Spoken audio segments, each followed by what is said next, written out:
ठाकुर अभिराम का प्रीत्यर्थ बोलो Raman Anand Sagar गवारो Hari Hari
निसारोळे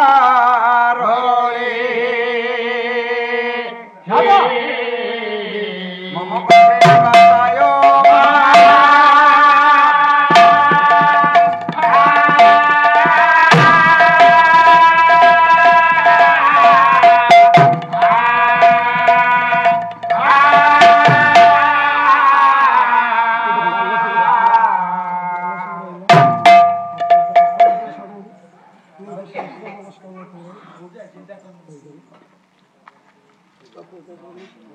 Ima vakyo devingno mostute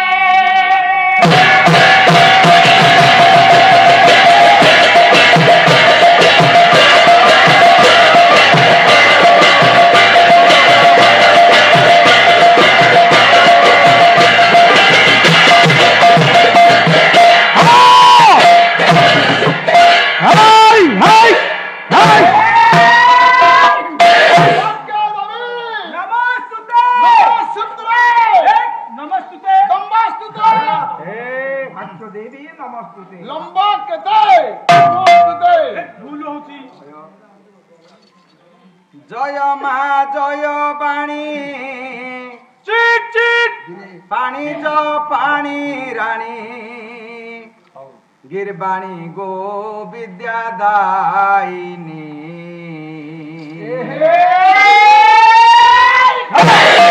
জয় মা জয় বাণী পানি জ পানি রানী গিরবাণী গো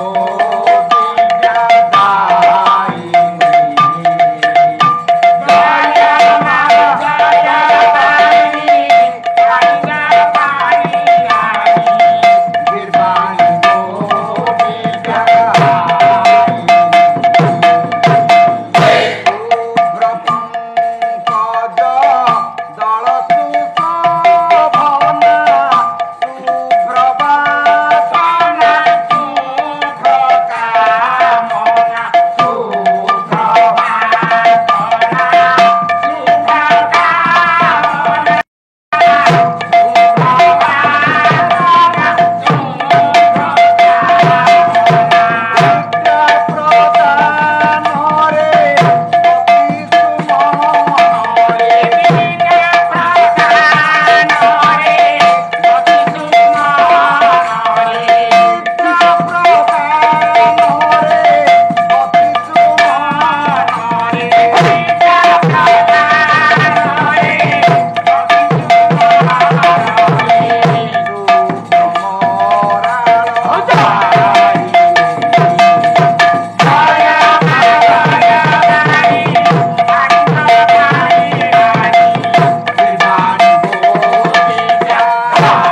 ଶିଖିଲେ ହଁ ହଁ ବିହାୟ ପିଉ ମୁନୀଶ୍ୱରା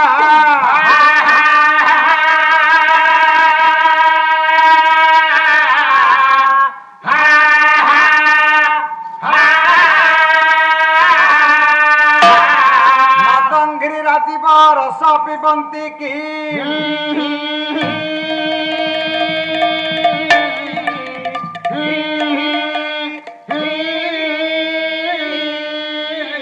ଇତି ସପାଦାମ୍ବୁଜ ପାନ କୌତୁକୀ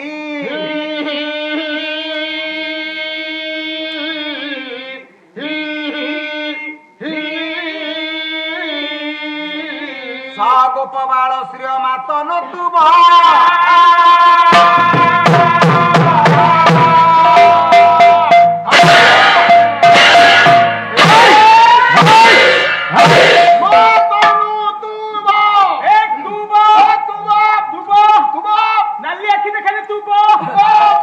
ମମାରାଧ୍ୟ ଚିର ସମାନାସ୍ପଦ ସାହିତ୍ୟାନୁରାଗୀ ସୁଧୀ ଦର୍ଶକ ସମାଜ ଆଜ୍ଞା ପୁରାଣ ତୋଷିନୀ ମା ମାଉସୀ କୁନା କୁନି ଭାଇ ଭଉଣୀ ଯେତେ ଅନେକ ଅପେକ୍ଷା କରିଛନ୍ତି ହେ ଆତ୍ମିକ ମହୋଦୟ ମହୋଦୟ ସାଂସ୍କୃତିକ ଅନୁଷ୍ଠାନରେ ଛୋଟ ହେଉ ବଡ଼ ହେଉ ଜଣେ ଜଣେ କଳାକାର ହିସାବରେ ଆମେ ମାନେ ଯେତେବେଳେ ମଞ୍ଚାସୀନ 50 ଦିନ ଭଗବତ ଚିନ୍ତା ଚେତନା ଭିତରେ ଛୋଟିଆ ଜୀବନରେ ଯେତିକିଟି ସଂକଳନ କରିଛୁ ଆଜ୍ଞା ତା ସୀମା ସରହଦ ଭିତରେ ଦ୍ୱିପଦ ପ୍ରଭୁ କଥା ପ୍ରଭୁ କଥା ସର୍ବୋପରି ଆପଣମାନଙ୍କ ନିକଟରେ ଗୋଟେ ଶ୍ଲୋକ ଆବୃତ୍ତି କରିଛି ବେଶ ଚିରଚିନ୍ମୟ ଚିଦାନନ୍ଦମୟ ବ୍ରହ୍ମ ବ୍ରଜରାଜ ନନ୍ଦନ ଭଗବାନ ଆଦିକନ୍ଦ କୃଷ୍ଣ ଆଜ୍ଞା ମହାବାହୁ ଧରାଧାମରେ ଅବତୀର୍ଣ୍ଣ ହୋଇ ପ୍ରଭୁ କେତେ ଯେ ଲୀଳା ପ୍ରକଟ କରିଛନ୍ତି ତା ସୀମାତୀତ ସୀମାତୀତ ଏ ଯାବତ ଗୀତା ପୁରାଣ ଉପନିଷଦ ବେଦ ବେଦାନ୍ତ ଯେଡ଼େ ଶାସ୍ତ୍ର ବିଦ୍ଧି ହୁଅନ୍ତୁ ନା କାହିଁକି ଆଜ୍ଞା କେହି ଜଣେ ଛାତିରେ ହାତ ମାରି କହିପାରିବନି ପ୍ରଭୁଙ୍କ ସମ୍ପର୍କରେ ମୁଁ ସବୁ ଜାଣିଛି ବା ଜାଣିଲା ବାଲା ଏପର୍ଯ୍ୟନ୍ତ ଏ ଧରାଧାମରେ କେହି ହେଲେ ଜନ୍ମ ନେଇନାହାନ୍ତି ନାଇଁ ନାଇଁ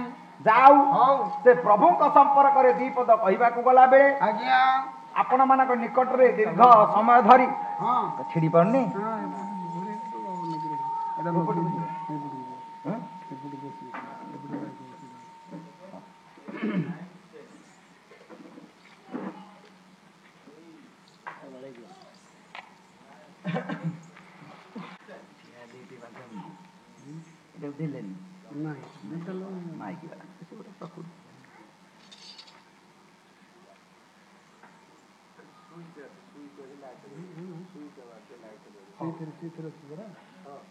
ଅନ୍ କରି ତ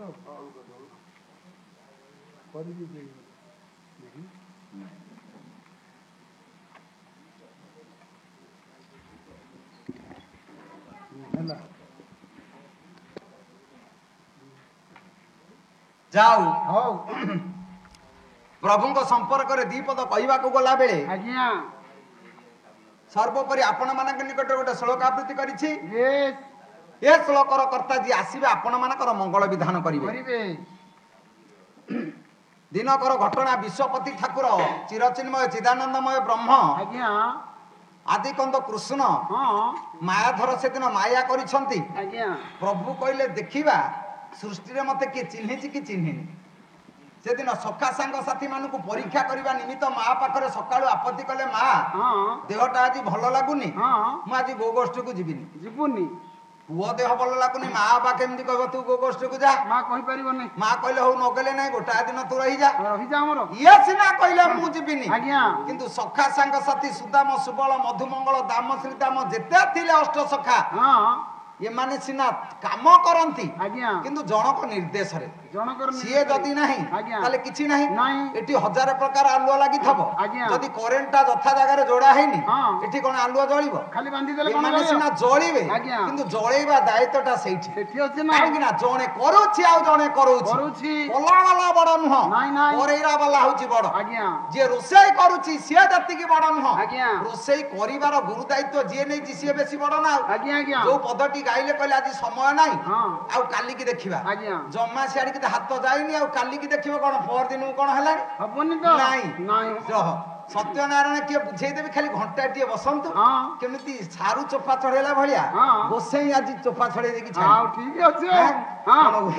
ହଁ କାହିଁକି ଅନ୍ୟ କିଏ ସେ ବ୍ରାହ୍ମଣ ଥିବେ ଆଜ୍ଞା ରାଗିବେନି ମୁଁ ଖାଲି ସର୍ଣ୍ଣା ଭାଇ ନାଁ କହୁଛି ହଁ କହନ୍ତୁ କାହିଁକି ଏ କଥା କହୁଛି ଆଜ୍ଞା ଗୋଟାଏ ପଦ ଗୀତ ଗାଇଲେ ରୂପରେଖ ନାହିଁ ଏ ଶୂନ୍ୟ ଦେହି ଅଛ ଉଦୟ ଉଦୟ ହେଇ। ଦେଖନ୍ତୁ ଆଜ୍ଞା। ରୂପରେଖ ନାହିଁ କିନ୍ତୁ କହୁଛନ୍ତି ଉଦୟୀ କାହିଁକି କାହିଁକି? ନା ସିଏ ରୂପରେଖ ନାହିଁ ନାହିଁ। କିନ୍ତୁ ଶୂନ୍ୟ ଦେହୀ ଦେହୀ। ଯଦି ଦେହ ନାହିଁ ଉଦୟ ନାହିଁ ଆଜ୍ଞା। ଯଦି ଦେହ ଅଛି ଉଦୟ ଅଛି ଆଜ୍ଞା ତାହେଲେ ରୂପ ଅଛି ତାର ତା ଗୁଣ ଅଛି ଗୁଣୀ ଗୁଣୀ। ଜ୍ଞାନ ଅଛି ଜ୍ଞାନୀ Yes. ଦେହ ଅଛି ଦେହୀ ହଁ। ଦେହ ନାହିଁ ତ ଦେହୀ ହେଇପାରିବେନି ଆଜ୍ଞା। ଦେହ ଅସ୍ତି ଦସ୍ୟ ସହ ଦେହୀ ଦେହୀ। ଯାହାର ଦେହ ଅଛି ସିଏ ଦେହୀ ଦେହୀ। ତାହେଲେ ରୂପରେଖ ନାହିଁ ହଁ। କିନ୍ତୁ ଭୀମ ଭୋଇ କହିଲେ ସିଏ ଦେହୀ ଦେହୀ। କାହିଁକି ଦେହୀ କାହିଁକି? ନା ଯେ ଯଥା ମାଂ ପ୍ରପଦ୍ୟନ୍ତେ ତାଙ୍କ ତଥୈବ ଭଜାମ୍ୟହମ୍ ଭଜାମ୍ୟହମ୍। ଶ୍ରୀମଦ୍ ଭଗବତ ଗୀତାରେ କହିଲେ ଆଜ୍ଞା। କିଏ ଯୋଉ ଯୋଉ ରୂପରେ ଯେମିତି ଗୁଣରେ ଯେମିତି ଭାବରେ ହଁ। ଯେମିତି ରୂପ ଧଳା କହିଲେ ଆଜ୍ଞା। କଳା କହିଲେ ହଁ। ନାଲିଆ କହିଲେ Yes. କେ ରୂପ କଣ କହିଲେ ସବୁ ରୂପ ଅଛି କି ନାହିଁ ଯିଏ ଯାହା ଲେଖିଛି ସବୁ ଠିକ ଠିକ। କାରଣ ବ୍ୟାସଦେବ କହିଲେ ଯେ ଯଥା ମାଂ ପ୍ରପଦ୍ୟନ୍ତେ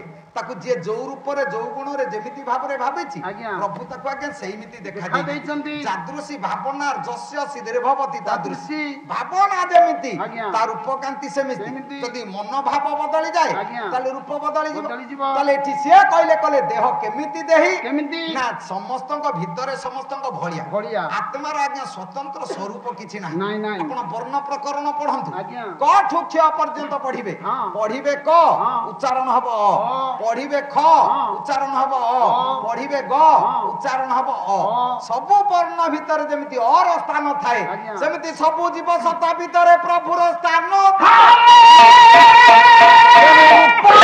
ଚିହ୍ନା ନାହିଁ ଆଜ୍ଞା। କିନ୍ତୁ ଦେହି ଦେହୀ। ମଣିଷ ଭିତରେ ମଣିଷ ଭଳିଆ ଆଜ୍ଞା। ଗାଈ ଭିତରେ ଗାଈ ଭଳିଆ Yes. ସାପ ଭିତରେ ସାପ ଭଳିଆ ହଁ। ସମସ୍ତଙ୍କ ଭିତରେ ସମସ୍ତଙ୍କ ଭଳିଆ ଭଳିଆ। ସ୍ୱତନ୍ତ୍ର ରୂପ ନୁହେଁ ସିନା ଆଜ୍ଞା। କିନ୍ତୁ ସେ ଦେହୀ ଦେହୀ। କାହିଁକି ଏ କଥା କହୁଛି କାହିଁକି? ଯୋଉ କଥା କହିଦେଇ ଯାଇଛନ୍ତି ଯେ କହିଲେ ଆଜ୍ଞା। ଯେ ରାବଣ ସେଦିନ ହଁ। ଅଭିଶାପ ଦେଇଦେଲା ଆଜ୍ଞା। ଜଗନ୍ନାଥ ବଳଭଦ୍ର ସୁଭଦ୍ରା ହେଇଗଲେ ଆଜ୍ଞା। ହନୁମାନ ହଁ। ଲକ୍ଷ୍ମଣ ତ ସାଙ୍ଗରେ ଯାଇଥିଲେ ରାମଙ୍କର ସମସ୍ତେ ଯାଇଥିଲେ। ଆଚ୍ଛା ସୀତାଙ୍କୁ କାହିଁକି ଇଏ ଦେଲେ ଅଭିଶାପ କଣ ପାଇଁ? ମୁଣ୍ଡ ଖରାପ କଣ ପାଇଁ ଦେଲେ? କି ସିଏ ତ ଦି ଜଣ ଯାକ ଯାଇଥିଲେ ରାମଙ୍କ ସାଙ୍ଗରେ ଆଜ୍ଞା। ଯଦି ଅଭିଶାପ ଦବା କଥା ହଁ। ହନୁମାନଟି କଣ ହେଲା କାଇଁ ହଁ ଠିକ। ଯଦି ହଁ। ସୁଭଦ୍ରା ହଉଛନ୍ତି ମା ସୀତା ହଁ। ତାହେଲେ ଲକ୍ଷ୍ମୀ କିଏ କିଏ ସେ ଜାଣିବା କଥା। ଓ ହଁ। ଗୋସେଇ ଖାଲି କହିଲେ ହବ କଣ? ଖାଲି ବୁଦ୍ଧିମତା ନା ନାଇଁ। ଏଁ? ହଁ। ତମେ କଣ କହୁଛ ତୁଷାର ମନେ ରଖିଥା ହଁ। ତମ ସାରଙ୍କୁ ଆସିଲେ କହିବୁ କହିବି। କିଏ ତମ ସାଙ୍ଗରେ ପରା ଆମର 76 ମସିହାରୁ ଭେଟ ଭାଟେ ହେଲାଣି। ତମେ କଣ କରୁଛ କଣ ଆମେ ଜାଣିନୁ ଜାଣିଛୁ। ଏଇ କଣ ଆଜି ନୂଆ ନାଇଁ। ନା ଆଜି ତମ ସାଙ୍ଗରେ ଦେଖା ଆଉ? ତମେ କଣ ଜାଣିଛ ହଁ। ଆମେ ସବୁ ଜାଣିଛୁ ଆଉ ବୁଦ୍ଧିମତା ନା ହଁ। ଯାଉ କାହିଁକି ଏ କଥା କହୁଛି ଆଜ୍ଞା। ନା ରାବଣ ସେଦିନ କହୁଛି ହଁ। ଯେ ମୁଁ ସୀତାଙ୍କୁ ଆଣିଛି ହଁ। ଯେ ସିଏ ହଉଛନ୍ତି ମା ମୁଁ ତାଙ୍କୁ ପୂଜା କରିବି ଆଉ ବାପା ଆସିଲେ ଲକ୍ଷ୍ମୀ ନାରାୟଣ ସେବା ହବ ସେବା ହବ। ଯଦି ଲକ୍ଷ୍ମୀ ନାରାୟଣ ସେବା ହବ ଆଜ୍ଞା। ଅଶୋକ ବୀଣ ଭିତରେ ସୀତାଙ୍କୁ ରଖି ଆଜ୍ଞା। ରାବଣ ସେଦିନ କହୁଥିଲା ହେ ଜାନକୀ ହଁ। ତମ ସ୍ୱାମୀ ରାମ Yes. ମୁଁ ରାବଣ ହଁ। ତାଙ୍କ ଆଦ୍ୟ ଅକ୍ଷର ରା ହଁ। ମୋ ଆଦ୍ୟ ଅକ୍ଷର ରା ରା। ସିଏ ଦେଖିବାକୁ କଳା ହଁ। ମୁଁ ଦେଖିବାକୁ କଳା Yes. ଯଦି ତୁ ପଦ୍ମିନୀ ଜାତୀୟ କନ୍ୟା ସୀତା ଆଚ୍ଛା ପଦ୍ମର ଯେମିତି ଦିଟା ସ୍ୱାମୀ ହଁ। ସୂର୍ଯ୍ୟଙ୍କର ସ୍ତ୍ରୀ ହେଲେ ମଧ୍ୟ ଆଜ୍ଞା। ଗୁପ୍ତରେ ଭ୍ରମର ସାଙ୍ଗରେ ପ୍ରେମ କରେ ଆଜ୍ଞା। ତୁ ତ ପଦ୍ମିନୀ ଜାତୀୟ କନ୍ୟା ତୋର ଦିଟା ସ୍ୱାମୀ ହେଲେ ତ ଅସୁବିଧା କିଛି ନାହିଁ ନାହିଁ ତ। କବି ସମ୍ରାଟ ଭଞ୍ଜ ଆଜ୍ଞା। ବୈଦେହୀଶ ବିଳାସ ଆଜ୍ଞା। ବହି ଦେଖିକିରି ପାଠ ପଢ ଆଉ? ଅଯଥା କଥାରେ ଲାଭ କଣ ଅଛି ନାଇଁ। ଗପ କହିଲା ଭଳିଆ ତମେ କଣ କହୁଛ ଗପରେ ପାଲା ନାହିଁ ହଁ। ତମେ ଯୋଉ ପ୍ରସଙ୍ଗ କହିଛ ଆଜ୍ଞା। ଇନ୍ଦ୍ରଜିତ ଯୋଉଦିନ ମଲା ହଁ। ତା ପରଦିନ ରାବଣ ଡାକିଛି ରାମଙ୍କୁ ଡାକିଛି କହିଲେ ଯେ କୋଉ ପୁରାଣରେ ଅଛି ଦେଖା ହଁ। ଯେ ମିଛ କଥା କହିପାରିବନି ନାଇଁ। କିଏ ମିଡିଆ ଆଗରେ ପରା ଭିଡିଓ ସୁଟିଂ ହଉଛି ଚାଲିଛି। ତମେ ଯଦି ମିଛ କହିବ ହଁ। ତାହେଲେ ଧରା ପଡିବ ପଡିବ। ଯଦି ରିଭୁ ହବ ହଁ। ତମେ କହିଛ କି ନାଇଁ ସତ କଥା ହଁ। ଇନ୍ଦ୍ରଜିତ ମଲାବାସୀ ଆଜ୍ଞା। ରାବଣ ହଁ। ରାମକୁ ହଁ। କୋଉ ଦିନ ଇନଭାଇଟ ଦେଇଥିଲା ହଁ। କୋଉ ପୁରାଣ କଥା 7 ଦିନ ଲାଗିବ 5 ଦିନ ଲାଗିବ 7 ବର୍ଷ ଲାଗିବ ବେଶ। ବହିଟା ଟିକେ ଖାଲି ଦେଖେଇଦବ ହଁ। ସନା ଦାସ ହଁ। ତମକୁ 5 ରାତି ନୁହଁ ହଁ। ତମେ ଯୋଉ କହୁଛ ମୁଗ ପଇସା ହଁ। ବର୍ଷକର ମୁଗ ପଇସା ତମକୁ ଦେଇଦେବି ଇଏ ହବ ତ କହିଲେ ଆମେ ତାର କହୁଛି ହଁ। କ୍ୟାସେଟ ହଉଛି ତ ଏଇଟା ସତ କଥା ହଁ। ଓଡିଶା ଏକ ଲୋକ ତ କାଲି ଦେଖିବେ ନା ହଁ, ହଁ। ତମେ କୋଉ ପୁରାଣର ଖାଲି ବହିଟାକୁ ମତେ ଦେଖା କହିବ ଆଉ। ମୁଁ ଏତିକିରେ ଜାଣିଦେବି ହଁ। କହିଲେ ବନଜିନି ମୁଁ ଆକାଶେରି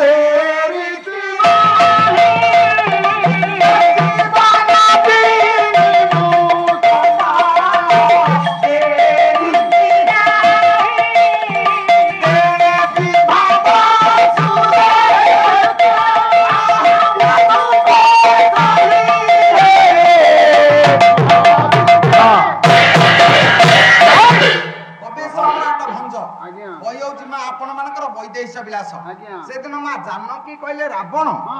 ତତେ 7 କୋଟି ଧନ୍ୟବାଦ କାହିଁକି? କାହିଁକି ନା ମୁଁ ପଦ୍ମିନୀ ଜାତୀୟ କନ୍ୟା ତୁ ଚିହ୍ନିଦେଲୁ ଚିହ୍ନିଦେଲୁ। ଏଇଥିପାଇଁ ତତେ ଧନ୍ୟବାଦ ଦଉଛି କିନ୍ତୁ ସେ ରୀତି ନାହିଁ ସେ ରୀତି ନାହିଁ। ବନଜିନି ମୁଁ ସତ ହଁ। ବନଜିନି କହିଲେ ପଦ୍ମ ବେଶ। ଭଞ୍ଜ କହିଲେ ମା ସୀତା ରାବଣ ଆଗରେ ସେଦିନ ଜବାବ ଦେଲେ ହଁ। କହିଲେ ବନଜିନି ମୁଁ ସତ ହଁ। କିନ୍ତୁ କିନ୍ତୁ ସେ ରୀତି ନାହିଁ ସେ ରୀତି ନାହିଁ। ପଦ୍ମିନୀ ଜାତୀୟ କନ୍ୟା ସତ୍ୟ ହଁ। କିନ୍ତୁ ହଁ। ଯୋଉ ରୀତି ପଦ୍ମର ସେ ରୀତି ମୋର ନାହିଁ ନାହିଁ। ପଦ୍ମର ଯେମିତି ଦିଟା ସ୍ୱାମୀ ଆଜ୍ଞା। ସୂର୍ଯ୍ୟଙ୍କର ସ୍ତ୍ରୀ ହେଲେ ମଧ୍ୟ ହଁ। ଗୁପ୍ତରେ ଭ୍ରମର ସାଙ୍ଗରେ ପ୍ରେମ କରେ କରେ। ତୁ କଣ ଆର୍ଯ୍ୟାବର୍ତ୍ତର କୁଳବଧୁ ହଁ। ଜାନକୀ କି ସେଇଆ ଭାବିଲୁ ଏ ନା କାହିଁକି କାହିଁକି? ଆର୍ଯ୍ୟାବର୍ତ୍ତର କୁଳବଧୁ ତାର ଗୋଟେ ମାନ ଥାଏ ଥାଏ। ସମ୍ପଦ Yes. ସେ ସମ୍ପତ୍ତି ଟିକକ କଣ ନା କୁଳବତୀ କୁଳଟା ନୁହଁ ଇଏ କୁଳବଧୁ ଭାବ ଥାଏ ଆଜ୍ଞା। ଆର୍ଯ୍ୟାବର୍ତ୍ତର ସଂସ୍କୃତି ସ୍ୱତନ୍ତ୍ରତା ଭିତରେ ଅଛି ସେଦିନ ମା ଜାନକୀ କହୁଛନ୍ତି ରାବଣକୁ କହିଲା ବେଳେ କଣ ସିଧାସଳଖ କଥାବାର୍ତ୍ତା ହେଇଛନ୍ତି ଆଉ କେମିତି ହେଲେ? ନାଇଁ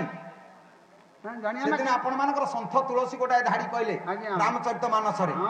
ତୃଣ ଧରି ଓଟ କହତ ବୈଦେହୀ ସୁମରି ଅବଧପତି ପରମ ସନ୍ଦେହୀ ସନ୍ଦେହୀ। ମା ଜାନକୀ ଯେତେବେଳେ ରାବଣ ଆସିଲା ହଁ। କଥାବାର୍ତ୍ତା ହେବାକୁ ବେଶ। ସେତିକି ବେଳେ କହିଦେଲେ କହିଲେ ରାବଣ ହଁ। ଶୁଣୁ ତୁ ମୁଁ ତୋ ସାଙ୍ଗରେ କଥା ହେବି କେମିତି ଆର୍ଯ୍ୟାବର୍ତ୍ତର କୁଳବଧୂଟି ଏକାନ୍ତରେ ଜଣେ ବିବାହିତା ନାରୀ ଆଜ୍ଞା। ପରପୁରୁଷ ଆଗରେ ଯଦି ଆଜ୍ଞା କଥାବାର୍ତ୍ତା ହୁଏ ହଁ। ତାହେଲେ ନାରୀର ନାରୀତ୍ୱ ରହେନି ରହେନି। ତେଣୁ ସେଦିନ ସନ୍ଥ ତୁଳସୀ କହିଲେ ମା ରାବଣ ସାଙ୍ଗରେ କଥାବାର୍ତ୍ତା ହେବା ପୂର୍ବରୁ ହଁ। ଗୋଟାଏ ଦୁବ ଘାସଟାକୁ ଉପାଡ଼ି ଦେଲେ ଦୁବ ଘାସ ପାଟି ଇଏ ଦୁବ ଘାସଟାକୁ ଉପାଡ଼ିଲେ କାହିଁକି କାହିଁକି?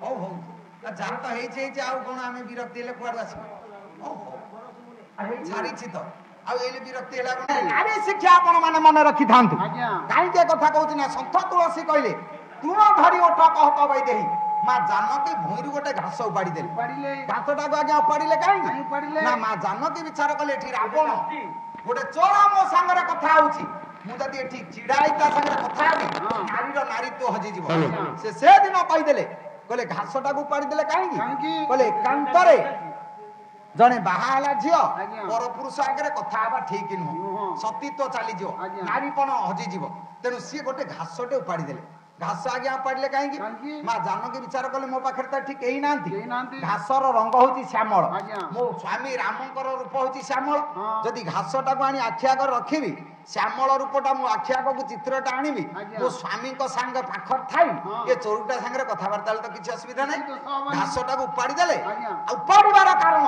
ରାମଙ୍କର ଚିତ୍ରପଟକୁ ଆଖି ଆଗକୁ ଆଣିବା ପାଇଁ ଆଜ୍ଞା।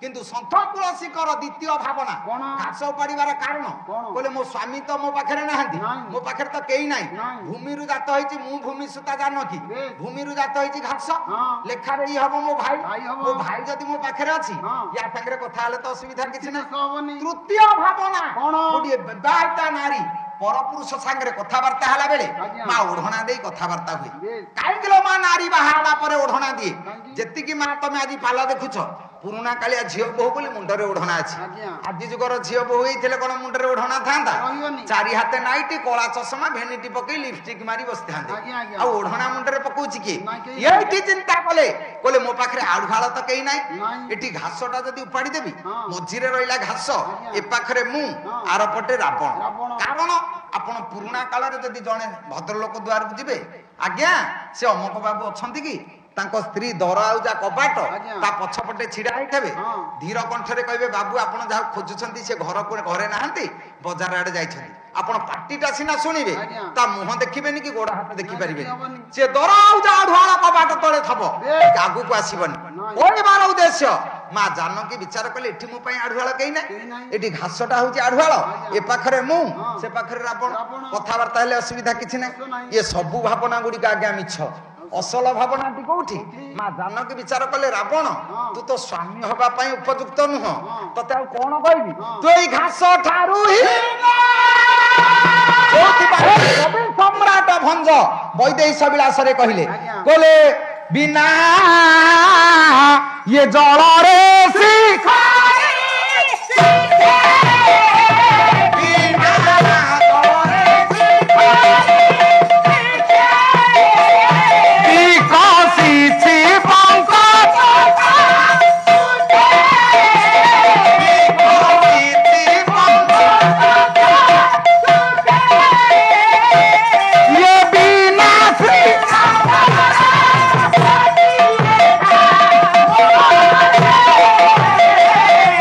ये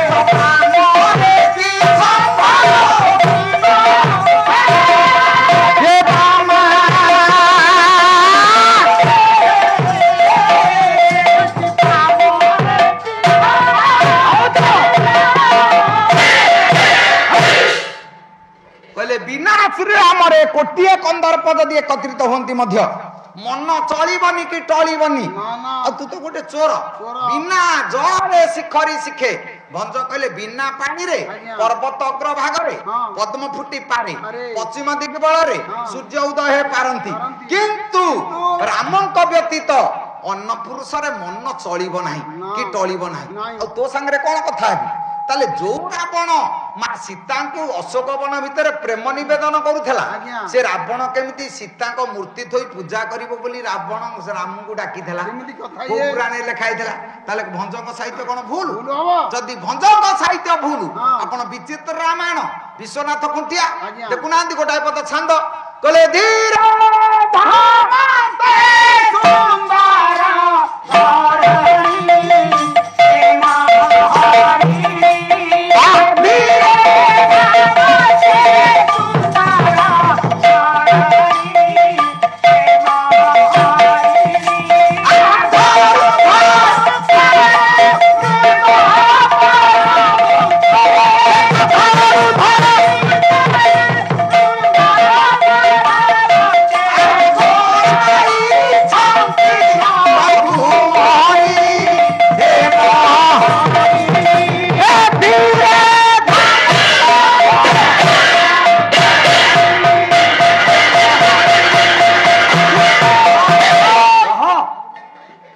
ଧୀର ଧାମନ୍ତେ ସୁନ୍ଦର ଧରଣୀ ହେମ ହରିଣୀ।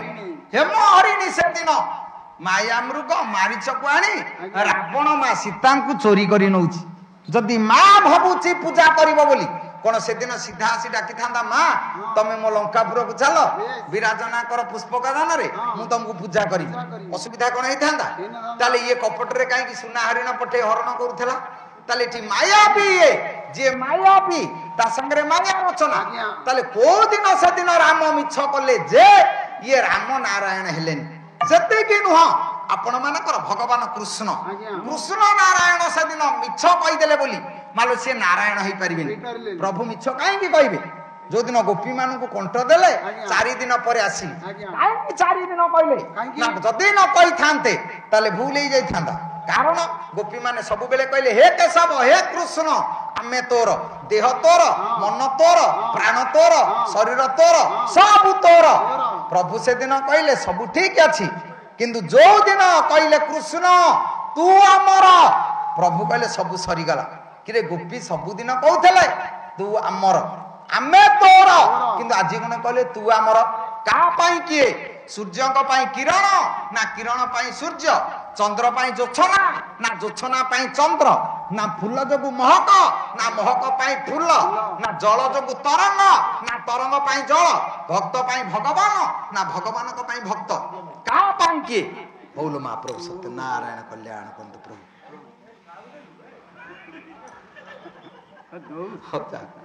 ଯା ତାହେଲେ ଯୋଉଥିପାଇଁ ଇଏ ବିଶ୍ୱ ଜାଣିଛି ବିଶ୍ୱପତି ଠାକୁର କାହା ପାଇଁ କିଏ? ଜଗତ ପାଇଁ ଆଉ ଜଗତ ସୃଷ୍ଟି।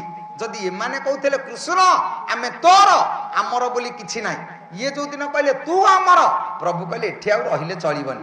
ସେଦିନ ଯେତେବେଳେ ଯାଇଛନ୍ତି ଦାଣ୍ଡରେ ଶୁଭିଲା ରାମ କୃଷ୍ଣ ବେନି ଭାଇ, ଅକ୍ରୁର ଆଣିଛି ରଥ, ଧରି ନବା ପାଇଁ ନା ଘେନି ଯିବା ପାଇଁ? ଦିଟା କଥା ଭାଇନା ଗାଇଲେ, କହିଲେ ଧରି ନେବା ପାଇଁ। ସେ କଣ ଚୋର ନା ଖଣ୍ଟ ନା ତସ୍କର? ଅକ୍ରୁର ଭକ୍ତି ଭାବରେ ଆସିଛି ରାମକୃଷ୍ଣକୁ ଘେନି ଯିବା ପାଇଁ, ଧରି ନେବା ପାଇଁ ନୁହଁ। ନାଇଁ, ଭଲରେ ବହି ଦେଖ, ଯାହା ମନ ତାହା କହିଲେ କଣ ହବ? ତମେ ଗାଇଲ ଧେୟଂ ସଦା ସବିତୁ ମଣ୍ଡଳ ମଧ୍ୟବର୍ତ୍ତୀ ନାରାୟଣଂ ସରସିଜାସନ ସନ୍ନିବିଷ୍ଟଂ କେଉରବାନ ମକର କୁଣ୍ଡଳବାନ କିରୀଟି ହାରି ହିରଣ୍ୟମୟ ଧୃତ ଶଙ୍ଖ ଚକ୍ର। କି ଏଠି ତ ଶାସ୍ତ୍ର କହୁଛି ଶଙ୍ଖ ଚକ୍ର ଧରିଛନ୍ତି, ସୁନ୍ଦର ରୂପ ହିରଣ୍ୟମୟ ସୁପର୍ଣ୍ଣ ରୂପ। ଆଉ ଶଙ୍ଖ ଚକ୍ର ଗଦା ପଦ୍ମ ଯୋଡେ କୋଉଠୁ ଆସିଲା?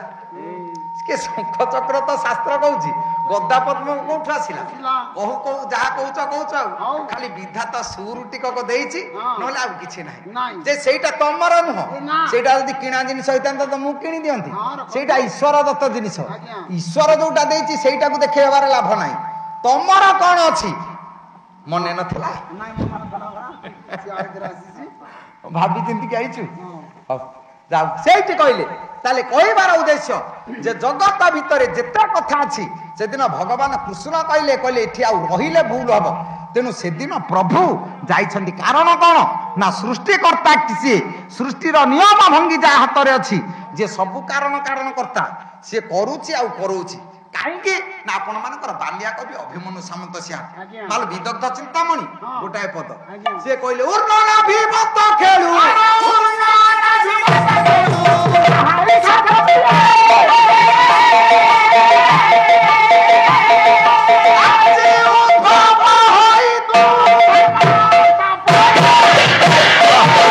କହିଲେ ଉଦ୍ଭବ ଏଇ ଧର୍ମ ସଂସ୍ଥାପନା କରିବା ପାଇଁ ଉର୍ଣ୍ଣନାଭିବତ ଉର୍ଣ୍ଣନାଭି କହିଲେ ବୁଢିଆଣୀ ବୁଢିଆଣୀ ଯେମିତି ସୂକ୍ଷ୍ମ ସୂତା ପାଟିରୁ ବାହାର କରି ସୁନ୍ଦର ଜାଲଟିଏ ଟାଣିଦିଏ ଆଉ ଏ ଜାଲଟି ଟାଣି ସାରିବା ପରେ ଯେତେ ପଥଭ୍ରଷ୍ଟ କୀଟ ପତଙ୍ଗ ତା ଦେହରେ ପଡନ୍ତି ସେ ତାକୁ କବଳ କରେ ଯେ ବାଟରେ ଅଛି ସେ ତାକୁ କବଳ କରିବନି ଯେ ଅବାଟକୁ ଯିବ ସେ କବଳ ହବ ତେଣୁ ବିଶ୍ୱପତି ଠାକୁର ଧର୍ମ ସଂସ୍ଥାପନା କରିବା ପାଇଁ ଇଏ ଧରାଧାମରେ ଭିନ୍ନ ରୂପରେ ଭିନ୍ନ ଜାଗାରେ ମା ଅବତୀର୍ଣ୍ଣ ହୁଅନ୍ତି ତାହେଲେ ପ୍ରଭୁ ଯେତେବେଳେ ଧର୍ମ ରକ୍ଷା କରିବା ପାଇଁ ଇଏ ଧରାଧାମକୁ ଆସିଛି ସେତେବେଳେ ସିଏ ଯୋଉଠି ଯେତିକି ଆବଶ୍ୟକ ଯାହା ଦରକାର ସେ ସେତିକି କରୁଛି ଆଉ ସେଠି ସିଏ ଭୁଲ କରିବ କାହିଁକି ସିଏ ଯଦି ଭୁଲ କରୁଛି ତମେ କହିବ ତା ଭୁଲ ବାଛିବାକୁ ଆମେ କିଏ କହିଲେ ଯୁଗା ଯୁଗା ଯେ ଧର୍ମ ରଖିବା ପାଇଁ ଧରାଧାମର ଅବତୀର୍ଣ୍ଣ ବିଶ୍ୱପତି ଠାକୁର କାହିଁକି ସିଏ କରିଛି କଣ ପାଇଁ କରିଛି ସେ କଥା ସିଏ ଜାଣେ ଆମେ କହିବାର କାରଣ କଣ ଆମେ ଭୁଲ ବାଛିବାକୁ କିଏ ପ୍ରଭୁ ମିଛ କହିଦେଲେ ସେ ସତ୍ୟନାରାୟଣ ହେବେନି କାହିଁକି ନାରାୟଣ ହେବେନି ସିଏ ମିଛ କହିନି ସିଏ ସତ କହିଛି ଯଦି ଏଠି ମିଛ ନ କହିଥାନ୍ତେ ତାହେଲେ ଧର୍ମ ରକ୍ଷା ହବନି ଚୋରି ନାରୀ ହତ୍ୟା ମିଥ୍ୟା ଚାରି କଥା କଲେ ଆଜ୍ଞା ପାପ କିନ୍ତୁ ଚାରି କଥା କଲେ ପୁଣ୍ୟ ହବ ସଂସାରରେ କହନ୍ତିନି ବାପା ଚାରି କଥା ଛାଡି ଜଗତରେ ସବୁ କରିବୁ ଚୋରି କରିବୁନି ନାରୀ କରିବୁନି ହତ୍ୟା କରିବୁନି କି ମିଛ କହିବୁନି ଚୋରି କଲେ ପାପ କିନ୍ତୁ ଚୋରି କଲେ ଆଜ୍ଞା ପୁଣ୍ୟ କାହିଁକି ଚୋରି କଲେ ପୁଣ୍ୟ ନା ଧନ ଚୋରି କଲେ ପାପ ସିନା କିନ୍ତୁ ଧର୍ମ ଚୋରି କଲେ ପୁଣ୍ୟ ଆପଣ ଧନ ଚୋରି କରିଛନ୍ତି ପାପ ଅର୍ଜନ କରିବେ କିନ୍ତୁ ଧର୍ମ ଚୋରି କରନ୍ତୁ ଆପଣଙ୍କର ପୁଣ୍ୟ ଅର୍ଜନ ହବ କାହିଁକି ନା ଜଗତ ଭିତରେ ଯେତେ ଧର୍ମ ଆପଣ କରିବେ ସେ କେବେ ହେଲେ କାହା ଆଗରେ ପ୍ରକାଶ କରିବେନି ଆପଣ ପାପ କରିଛନ୍ତି ପର ଆଗରେ କହିଦେବେ ଭାଇ ମୁଁ ଭୁଲ କରିଛି କି ପାପ କରିଛି ଆଉ ଏମିତି କରିଦେଇଛି ସେମିତି କରିଦେଇଛି ପାପ କରିବା କଥା କହିଦିଅନ୍ତୁ ପାପ ଧୋଇ ହେଇଯିବ ଯଦି ପୁଣ୍ୟ କରିଛନ୍ତି ଆପଣଙ୍କ ଗାଁରେ ମନ୍ଦିର ହବ କି କୋଠ ଘର ହବ ସମସ୍ତେ 10-50 ଦେବେ ଯିଏ ଗାଁରେ ଧନୀ ଲୋକ 50,000 କି ଲକ୍ଷେ ଦବ ଆଚ୍ଛା ଯୋଉ ଦିନ ମନ୍ଦିର ଉଦ୍ଘାଟନ ହବ ଗାଁ ଯାକ କା ନାଁ ନଥିବ ସିଏ ଏଡିକି ବଡ ମାର୍ବଲ ପ୍ଲେଟ ଲେଖି ମୁଁ ଶ୍ରୀ ଅମକ ପିତା ଅମକ ମାତା ଅମକ ମନ୍ଦିରକୁ ଅନୁଦାନ 1 ଲକ୍ଷ ଟଙ୍କା राज्य जाक जानिले जे ए लोकटी लाख टका देछि मंदिर सबु धर्म आज्ञा नाश जीव काई ना 4 जण चंडाल 4 जण काई चंडा पशु चंडाल कुकुर पक्षी चंडाल काऊ मनीष चंडाल देला परे जे कहे बाबाजी चंडाल रागी जो बाबाजी बेसी रागिबो से बाबाजी भीतर चंडाल आ जो मनीष देला परे चारियाडे बुली बुली कहबो मंदिर को दे दे लाख टका अरुआ चाउल 20 टा दे देली डाली 50 किलो दे देली ये जो भोजी होची मोरी पैसा रे सबु धर्म आज्ञा शेष तेणु देला परे जे कहिची से होची मनीष चंडाल आउ काऊ होची पक्षी भीतर चंडाल पशु भीतर चंडाल कुकुर कुकुर मुह चाहिए अशुभ हो सेति पई कहंती कुकुर पाद धोली घरे जदी पड़िबो आपनकर पितृपुरुष सप्तपुरुष केबे हेले पानी पीबेनी किंतु आज जो मनीष आपण देखिबे गाय बिकी देले कुकुर पोसिले पुनी गेट मुहरे एडिके एडिके अक्षर लिखि थाबा कुकुर प्रति सावधान माने लोक माने जानिबे जने दामिका लोक कुकुर पोसि काहे कि ना कुकुर पोसिले आज जुगर दामिका गाय पोसिले दामिका नु किरे गाय सेवा कले दिलीप राजा पाइले रघु भलिया पुओ गाय सेवा कले नंद पाइले कृष्ण भलिया पुओ गाय सेवा कले सत्यकाम ब्रह्मज्ञानी हेले किंतु आम पुओ को जदी कहबा पुओ गायटा को टिके पदा को फिटे देलु ना नाई नाई मु जीविनी ना काहे कि ना लाज लागिवो कोन हेछि कि ना कलहब घटे मो सांग माने बसथेबे किरे गाईटा को पदा को फिटे देवा को पिला को नाज लागुची ताकू जदी कह पुआ कुकुर झाड़ा जाइनी टिके बुलेई आनी से बाजार जाक ताकू बुलेइबो गाई बुलेइले त लाज लागिबो किंतु कुकुर बुलेइले आज सोसाइटी रे लाज नाही जोथि पई समाज रे धर्म मंचे आज समाज रो मनीष से कथा मा भूली सालेनी का पई धर्म मंचे ना 7 जन को पई समाज रे धर्म मंचे ए 7 जन किए से आपण मानकर कपिल तो मुनि कहछंती 7 जन धर्म मंचे कले गोभी बेदैच विप्र ବିପ୍ରେଇଚ ସତୀ ସତ୍ୟବାଦୀ ଭି অলুব্ধ দানশীলশ্চ সপ্ত ধারয়তে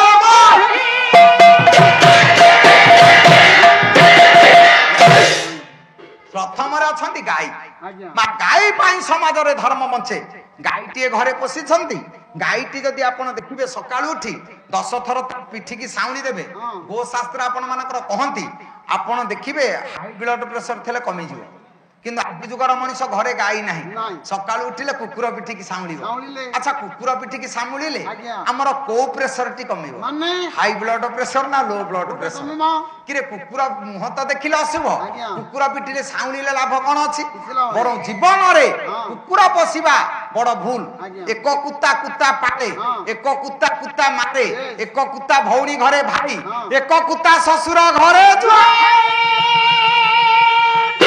মনে দাস কইলে কুকুর যে পোষিব কুত্তা কুকুরକୁ যে বাড়েইব কুত্তা আউ ভৌণী ঘরে ভাই যদি অধিকা দিন রইলা কুত্তা শ্বশুর ঘরে জুয়াই যদি অধিকা দিন রইলা কুত্তা ইয়ে চারি কুত্তা কিন্তু আমি কুকুর পোষুতে পছে আউ গাই পোষুনে সাধারণ কথা বেদি মূলে সেতেবেলে নন্না ডাকুଥିଲେ বাবু ঝিও বাহাঘর করিব ঝিওକୁ কোন দব ইয়ে বেদি মূলে হাত যোড়ি কହୁଥିଲା নন্না दी बस्ता देवी आ गाईटिए देवी एबे बेदी मुळे आगुरु कंडीशन करथबो झियो बापा गाई दबु नि मु करि परिबिनी मोबाइल टिए दबु आ जो समाज रे गाई नबाकू झियो डरुची काकी ना गाई से दिन दिए धान दिए तीनोटी लक्ष्मी घरु विदाय देई दिए बापा गोटा गीत गाई नथिले अक्षय महांती झियो जन्म कली तीनी पांजीरु गली से तीनी पांजी कोन तीनी लक्ष्मी की छाड़ी देला धान गोटे लक्ष्मी गाई गोटे लक्ष्मी झील गोटे लक्ष्मी धान देला गाई देला झील टिकी देला तीन पांजी ये गला आ तीन लक्ष्मी जो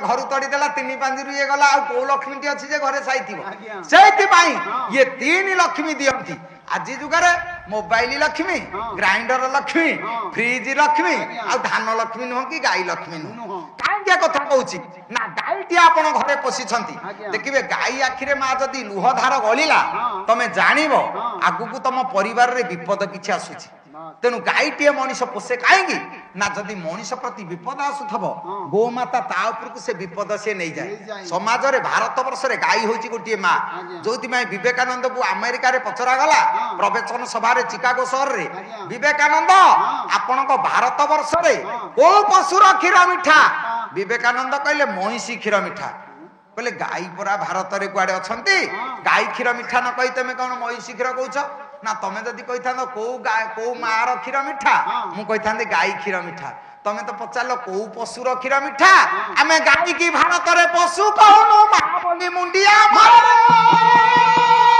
ओ भारतीय संस्कृति रे गाई की मां बोली पूजा करंती गाई की मां सेवा करंती यज्ञ हबो होम हबो तीर्थ व्रत आपण जहा करंतु करंतु सूर्य पूजा हबो सेठी गाई पूजा हबो काहेकी ना गोमाता को अग्राधिकार दैछे संस्कृति आपण घर पोखरा टी करछंती घियो टोपे पड़ीबा को पैसा नाही गाई टी घरे अछि से घर भीतर 3 दिन गाईटा को बांधी दियंतु आ गाई बंधा सरी थबो आपण से दिन 3 दिन पर से घरे रहंतु किछि असुविधा नाही गाई पाद धूली पड़िले 33 कोटी देवता शांति किंतु गाई पाई धर्म वंशे समाज रे आज समाज रे गाई नाहंती कुकुर पोसिले पछे गाई नाहंती निया कुंटा कवि कहलेनी कहले गाई क्षीर सिना कुकुर खाइबो छुरी मारिबा ये सारा सारा माछ खाइ दिबो बापो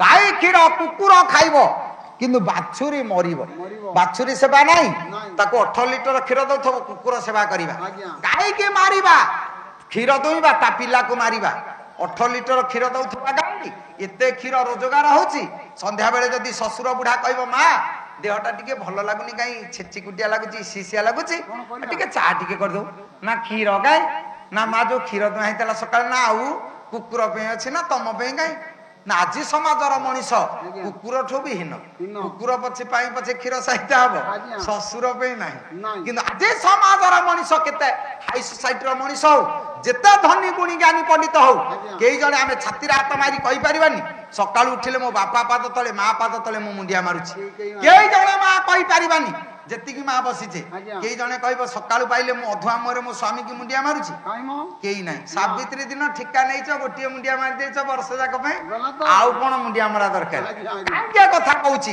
ନା ଅଧୁଆ ମୁହଁରେ ସକାଳୁ ଉଠି ସ୍ୱାମୀ କି ଯଦି ସ୍ତ୍ରୀ ନମସ୍କାର ଟିଏ କରେ ଆଜ୍ଞା। ତାହେଲେ ତୀର୍ଥ ଧର୍ମ କିଛି ଦରକାର ନାହିଁ। ଆଉ ଦ୍ୱିତୀୟ କଥା ଆପଣ ଗୋଟେ କଥା ମନେ ରଖିଥାନ୍ତୁ କଣ? ଘରେ ବୁଢା ବାପା କି ବୁଢୀ ମାଟିଏ ଅଛି ଆଜ୍ଞା। ସକାଳୁ ଉଠି ତା ପାଦ ତଳେ ନମସ୍କାର ଟିଏ କରନ୍ତୁ।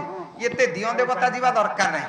ଆଜି ଆପଣ ସମାଜରେ ଦେଖନ୍ତୁ ଇଏ ବଙ୍ଗୁଆରୀ ଏଡେ ବଡ ଗାଁ ହଉ କି ଯେଡିକି ଗାଁ ହଉ ଯିଏ ନଦୀରୁ ଗାଧେଇ ଆସିବ କେନାଲରୁ ଗାଧେଇ ଆସିବ ମା ଜାଗୁଳେଙ୍କ ପାଖରେ ମୁଣ୍ଡିଆ ମାରିବ ଏ ମା ତୁ ଠାକୁରାଣୀ ସବୁ କରୁଛୁ ତୁ ମୋ ବାଟ ସଳଖ କରେ ମୋ ଆଗନ୍ତୁକ ଭବିଷ୍ୟତ ଉଜ୍ଜଳ କରେ ମା ପାଖରେ ମୁଣ୍ଡିଆ ମାରି ଦେଇ ଯାଉଛି କିନ୍ତୁ ତା ବାସ୍ତବରେ ଜନ୍ମଦାତ୍ରୀ ମା କୁ କୋଉ ଦିନ ମୁଣ୍ଡିଆଟିଏ ମାରିଲାଣି ମା ଟିକେ କଲ୍ୟାଣ କରେ କେହି କରନ୍ତିନି।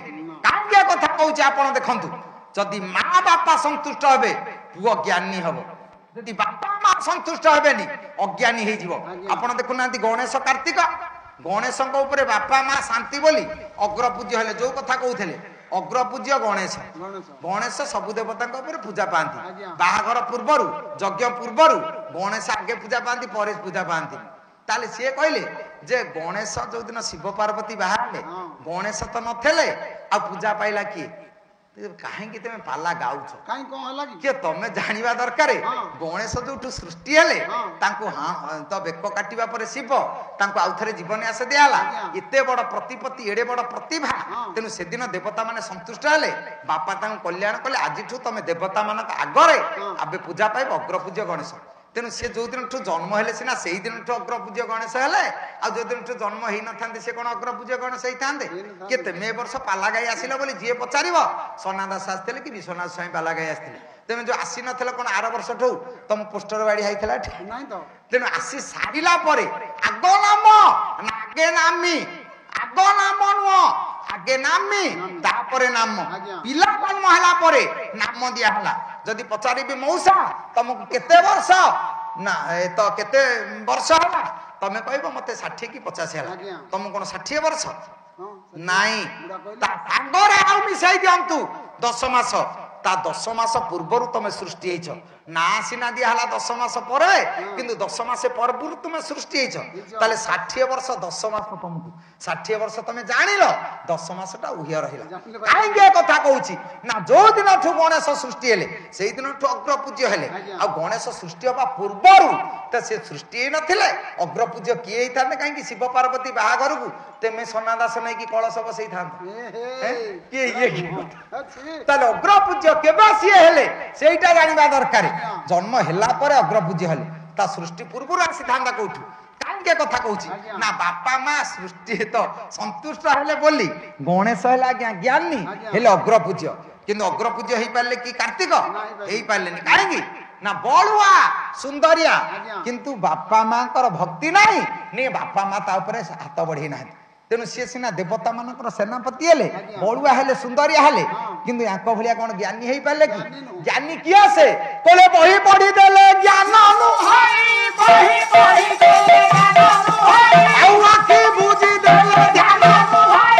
ବହି ପଢିଦେଲେ ଯଦି ମଣିଷ ଆଜ୍ଞା ଜ୍ଞାନୀ ହଉଥାନ୍ତା ତାହେଲେ ସମସ୍ତେ ତ ଜ୍ଞାନୀ ହେଇଯାଆନ୍ତେ। ବହି ପଢି କେହି ଜ୍ଞାନୀ ନୁହଁ। କାହିଁକି କଥା କହୁଛି ନା ସଂସାର ପଣ୍ଡିତ କିଏ ସେ ଆପଣ ମାନଙ୍କର ଶାସ୍ତ୍ର କହନ୍ତି କହିଲେ ପଠକା ପାଠକା ଶୈବ ଯେଚାନ୍ୟ ଶାସ୍ତ୍ର ନିପୁଣା ସର୍ବେ ବ୍ୟସନିନା ମୂର୍ଖ ଜ କ୍ରିୟାବାନ ସ ପଣ୍ଡିତ ଯିଏ ପାଠ ପଢିଛି ମୂର୍ଖ ଯିଏ ପାଠ ପଢଉଛି ମୂର୍ଖ ଯିଏ ଶାସ୍ତ୍ର ଚିନ୍ତା କରୁଛି ସିଏ ମୂର୍ଖ। କହିଲେ ପଣ୍ଡିତ କିଏ ନା ଯିଏ କ୍ରିୟାବାନ ଯିଏ କ୍ରିୟାବାନ ନୁହଁ ସଂସାରେ ସେଇ ହଉଛି ମୂର୍ଖ ଆଉ ବାକି ସମସ୍ତେ ପଣ୍ଡିତ। ଯଦି କ୍ରିୟାବାନ ମଣିଷ ତାହେଲେ ସିଏ ହଉଛି ପଣ୍ଡିତ। କହିଲେ ଭଲ ନୁହଁ ଆସିଲେ ପ୍ରଥମରୁ ତମ ମୂଳୁଟି ତ ଭୁଲ ଡାଳ ଠିକ ଆସିବ କୁଆଡେ? ସମସ୍ତେ କହିବେ ଆନନ୍ଦ କବାର ହରିବୋଲ ହରିବୋଲ କିଏ କହୁଛି? କାଲି ଆପଣ କ୍ୟାସେଟ ଶୁଣିବେ ଯୋଉ 4ଟା ହରିବୋଲ ପକେଇଲେ ସତ୍ୟନାରାୟଣଙ୍କ ପ୍ରୀତ୍ୟର୍ଥେ ଆନନ୍ଦ କବାର ହରେ ହରେ ବୋଲ ହରେ ହରେ ବୋଲ କଣ? ଇଏ କୋଉ କ୍ରିୟା ଇଏ କୋଉ ସଂସ୍କୃତି? ସେଦିନ ରାବଣ ହଉଛି 1 ନମ୍ବର ଭ୍ରଷ୍ଟାଚାରୀ ଦ୍ୱିତୀୟ ଭ୍ରଷ୍ଟାଚାରୀଟି ସନା ଦାସ। ହରେ ହରେ ବୋଲ କଣ? ଏଇଟାକୁ 21 କାଟିଦବ କାହିଁକି କଥା କହୁଛି ହରେ ହରେ ବୋଲ କଣ? ଆଗେ ସଂସ୍କାର ହୁଅ ସଭ୍ୟତାକୁ ସମାଜକୁ ଆଣ। କାହିଁକି କଥା କହୁଛି तमे जानी शुणी भूल कहीं कर तमे जाति श्रेष्ठ ब्राह्मण तमे जदि भूल कर ताले कालठू समस्ते कहबे आनंद कबार हरे हरे बोल जदि हरे हरे बोल तमे कहले सत्यनारायण देव शुक्लवर्ण चतुर्भुज कहूच जेते कथा कहूच शेष रे पढ़िब हौ पिला कल्याण कले आनंद कबार हरि बोल हरे बोल कहूना ताले हरे बोल आगुरु कहीं पकले कहीं हरे बोल कहले हरे रो कारण कौन सेटा काली बुझेब तम मूल तो भूल आगु को कौन भूल हम से जोगु पाल गदारे बसौसुंदी गोसाई की बाहागर पछरे खाइया को दउस तमे यदि क्रियावान होई थांत तुमके आगे पूजा कर से जोगु ब्राह्मण सोसाइटी सस्ता हे गला ए मानक जोगु ना हरे हरे बोल कौन कोथि पाई कहले हरे हरे बोल को कारण पाई हरे हरे बोल हरि बोल कह मंगिब तापरे जीव आउ जो 4 दिन अच्छे हरि बोल कहब जीव हरे बोल नुह अपसंस्कृति करना पाठ को अपाठ करना कहीं पाला बाला को पूजा करेंगे कहीं पाला करेंगे कहीं राति अनिद्रा है तुमको 10,000 टंका पैसा दे राति अनिद्रा हे मनीष हरे बोल शुणा संस्कार को समाज भितर को आणना आज कथा काली की नहीं आज गतानी गतपादानी आगत पद न दृश्यते मनीष आज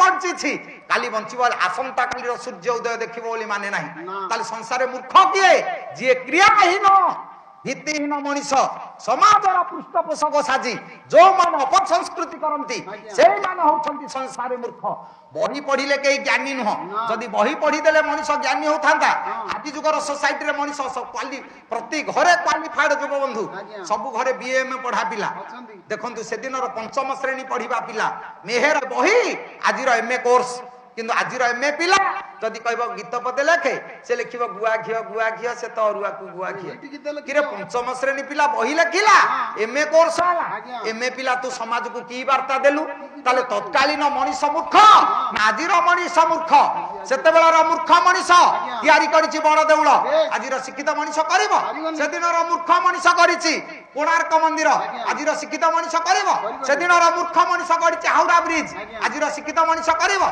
से दिनर मूर्ख मनीष सबू करिछि आजिर शिक्षित मनीष कोन करिछि किछि त नै से दिनर मूर्ख मनीष पखाल दिवस पालन करि जाइछि आज जोटा फेसबुक रे कदली मंज कदली पत्र 20 प्रकार भजा तरकारी थुआ हबो पखाल कंस थोई स्वामी स्त्री बसी थबे पखाल गुंडा मोड़ी फोटो उठे फेसबुक रे छाड़िबे पखाल दिवस रे बेबी भारत वर्ष 75 वर्ष स्वाधीनता पाइला परे मध्य लुण पखाल लगेई भात खाउछि तार सबुदिन पखाल दिवस सरकार पखाल दिवस काढ़िले कौन आज सरकार काढ़िले मांडिया दिवस कि पुराना लोक पूरा मांडिया खाई खाई ता जीवन बंचेछि मांडिया खाइबा जो समाज रे घृण्य लोक आखि मुख कृत करी कहंती हे ता घरे भात नाई रे मांडिया जाउ खाउ किंतु आज हाई सोसाइटी रे मनीष जा घरे 7टा आसी राति रे जिवे तारी घरे मांडिया जाउ तार फास्टिंग 315 डाक्टर कहिछि मांडिया जाउ न खाइले मरी अरे मांडिया दिवस आज तमे सरकार कोन काढिलो से दिन बाहर करछि मूर्ख मनीष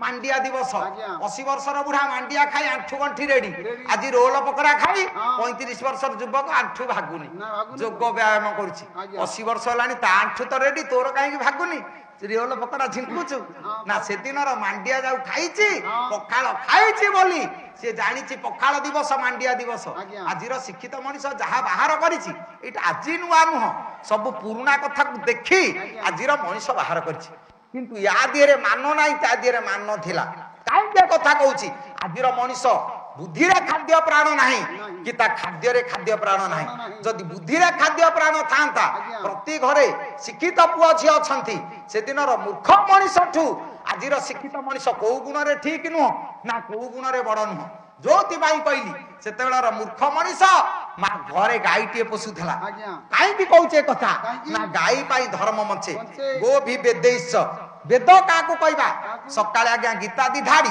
संध्या रे भागवत दी धाड़ी जो घरे संध्या सकाळे भागवत गीता पढ़ा होची वैकुंठ समान से घर 42 इंच एलईडी एलसीडी लागिची आमे सीरियल न देखी आ गीता भागवत पढुची के जदी बुढ़ा मरिबा को पड़ी थबो के डाकी हारे भागवत दी धाड़ी बुढ़ा मुंडा ऊपर पढ़ी दियो से मरी जीवो बहर जाक खोजिबे भागवत बही न थबो काई आज्ञा ता साथरे हमर प्रचलन नाही जो गाँ को जीवु कह आज्ञा ठीक है जगन्नाथ संस्कृति कहूना जो लोक हाथ जोड़ी कह आज्ञा जगन्नाथ संस्कृति कहतु ताके जदि पचार बाबू निर्माल्य आज खाइच ନା ଆମ ଘରେ ଆଜ୍ଞା ନାହିଁ। ନାହିଁ। କିରେ ଘରେ ତ ନିର୍ମାଲ୍ୟ ନାହିଁ, ତୁ ତ ନିର୍ମାଲ୍ୟ ଖାଇନୁ, ଜଗନ୍ନାଥ ସଂସ୍କୃତି ଶୁଣିବୁ କାହିଁକି?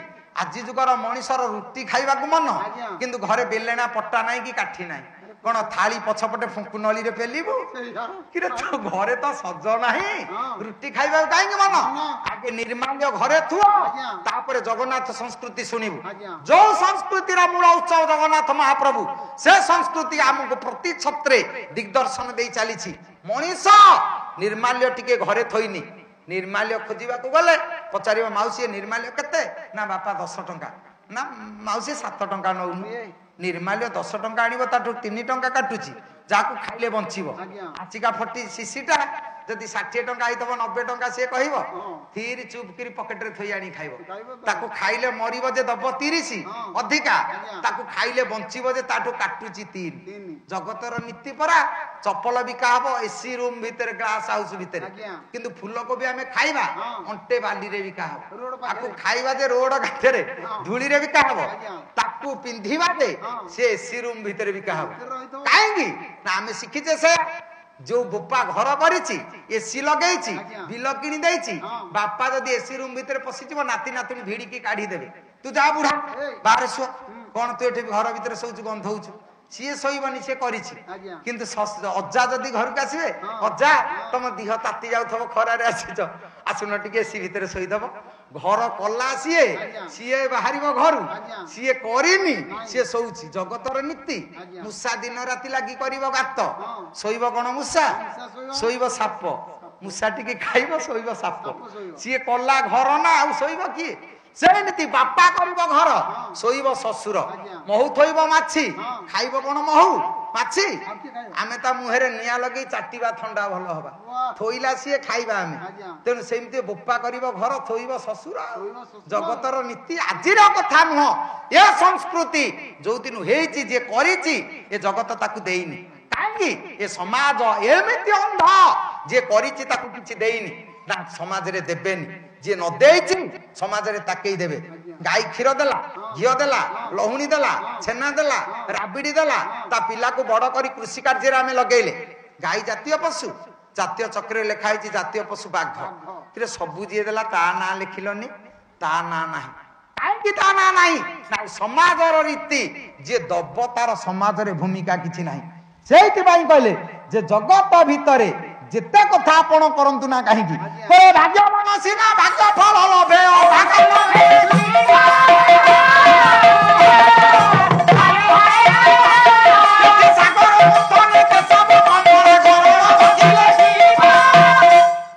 ରାଧାନାଥ ମନ୍ଥା ହେଲା, ଗୋଟାଏ ପାଖରେ ଦେବତା, ଅନ୍ୟ ପାଖରେ ରାକ୍ଷସ। ସାଗର ମନ୍ଥିବାକୁ ଗଲେ, ସାଗର ମନ୍ଥିଲା ବେଳେ ଯେତେବେଳେ ଭଲ ଭଲ ଜିନିଷ ବାହାରିଲା, କହିଲେ ବାଣ୍ଟି ଦବା। ଠିକ ଅଛି, କିଏ ଆଗେ ନବ? ନା ନାରାୟଣଙ୍କୁ ପଚାର। କିଏ ନାରାୟଣଙ୍କୁ କାହିଁ ପଚାରିବା? ମନ୍ଦର ପର୍ବତ ଖୁଆ, ବାସୁକି ହେଲା ରଜୁ, ଦେବତା ରହିଲେ ପାଖେ, ରାକ୍ଷସ ରହିଲେ ପାଖେ। ଯେମିତି ମନ୍ଦର ପର୍ବତ ସାଗର ଭିତରେ ପଡିଲା, ସେ ଦଣ୍ଡ ବୁଡିଗଲା। ଖୁଆ ଦଣ୍ଡ ଯଦି ଆଜ୍ଞା ବୁଡିଯିବ, ପନ୍ଥିବା କାର୍ଯ୍ୟ ଠିକ ହେବନି। ହାଣ୍ଡି ଭିତରେ ସର ଉଜଡା ହେଇଛି, ଯଦି ଖୁଆ ଦଣ୍ଡ ହାଣ୍ଡି ଭିତରେ ବୁଡିଯିବ, ଆପଣ ମନ୍ଥିବେ କେମିତି? ଲହୁଣୀ ବାହାରିବ କେମିତି? ବାହାର କରିପାରିବେନି। ତେଣୁ ସେଦିନ ବିଚାର କଲେ ଠାକୁର, ହବନି ତ। ସେଠି କଛପ ଅବତାର ନେଲେ, କଇଛ ପିଠି ଉପରେ ଥୁଆ ହେଲା ପର୍ବତ। ଦେବତା ଧରିଲେ ଲାଞ୍ଜ, ରାକ୍ଷସ ଧରିଲେ ମୁଣ୍ଡ। ଯୋଉ ଦେବତା ମାନେ ସ୍ୱାର୍ଥ ପଛରେ ଗୋଡେଇଲେ, ଲାଞ୍ଜ ଧରିଲେ। କାହିଁକି ଆଜ୍ଞା ଲାଞ୍ଜ ଧରିଲେ? ଲାଞ୍ଜ ଧରିଲେ ବିପଦ ନାହିଁ। କାହିଁକି ନା ଏଇଟା ଫାଇଦା। ଯେମିତି ଜଗତରେ ଯେତେ ବଡପଣ ଯାହାକୁ ଦିଆହେଇଛି, ଆମେ ଦେଖିବା ଚୁଲି ଗାତ କରିବା, ଆମେ ମାଟି ଖୋଳିବା, ଆମେ ଟେଣ୍ଡ ଭିଡିବା, ଆମେ ଖନ୍ଦାଶାଳ ତିଆରି କରିବା, ପରିବା କାଟିବା, ଆମେ ପାଣି ଓଜାଡିବା, ଆମେ ଖଣ୍ଡା ବସେଇବା, ଆମେ ଖଣ୍ଡା ରୋଷେଇ ସରିଲେ ଓହ୍ଲେଇବା, ଆମେ ଓହ୍ଲେଇ ସାରିଲେ ବ୍ରାହ୍ମଣ କହିବେ ହାତ ମାରନା। କିରେ ଆମେ ତ ଟେକିଲୁ, କାଟିଲୁ, ପକେଇଲୁ, ସବୁ କଲୁ, କଣ ସଇଲା ପରେ ତୁମେ କହୁଛ ହାତ ମାରନା? ଇଏ କି କଥା? ନା ସେଇଟା ଯାହାକୁ ପଣ ଦିଆ ହେଇଛି, ସେମାନେ ଯାହା କହିବେ ସେଇଆ ଆମେ ମାନିବା। କି ସେ ଆଜ୍ଞା ବ୍ରାହ୍ମଣ ଅଛନ୍ତି କି?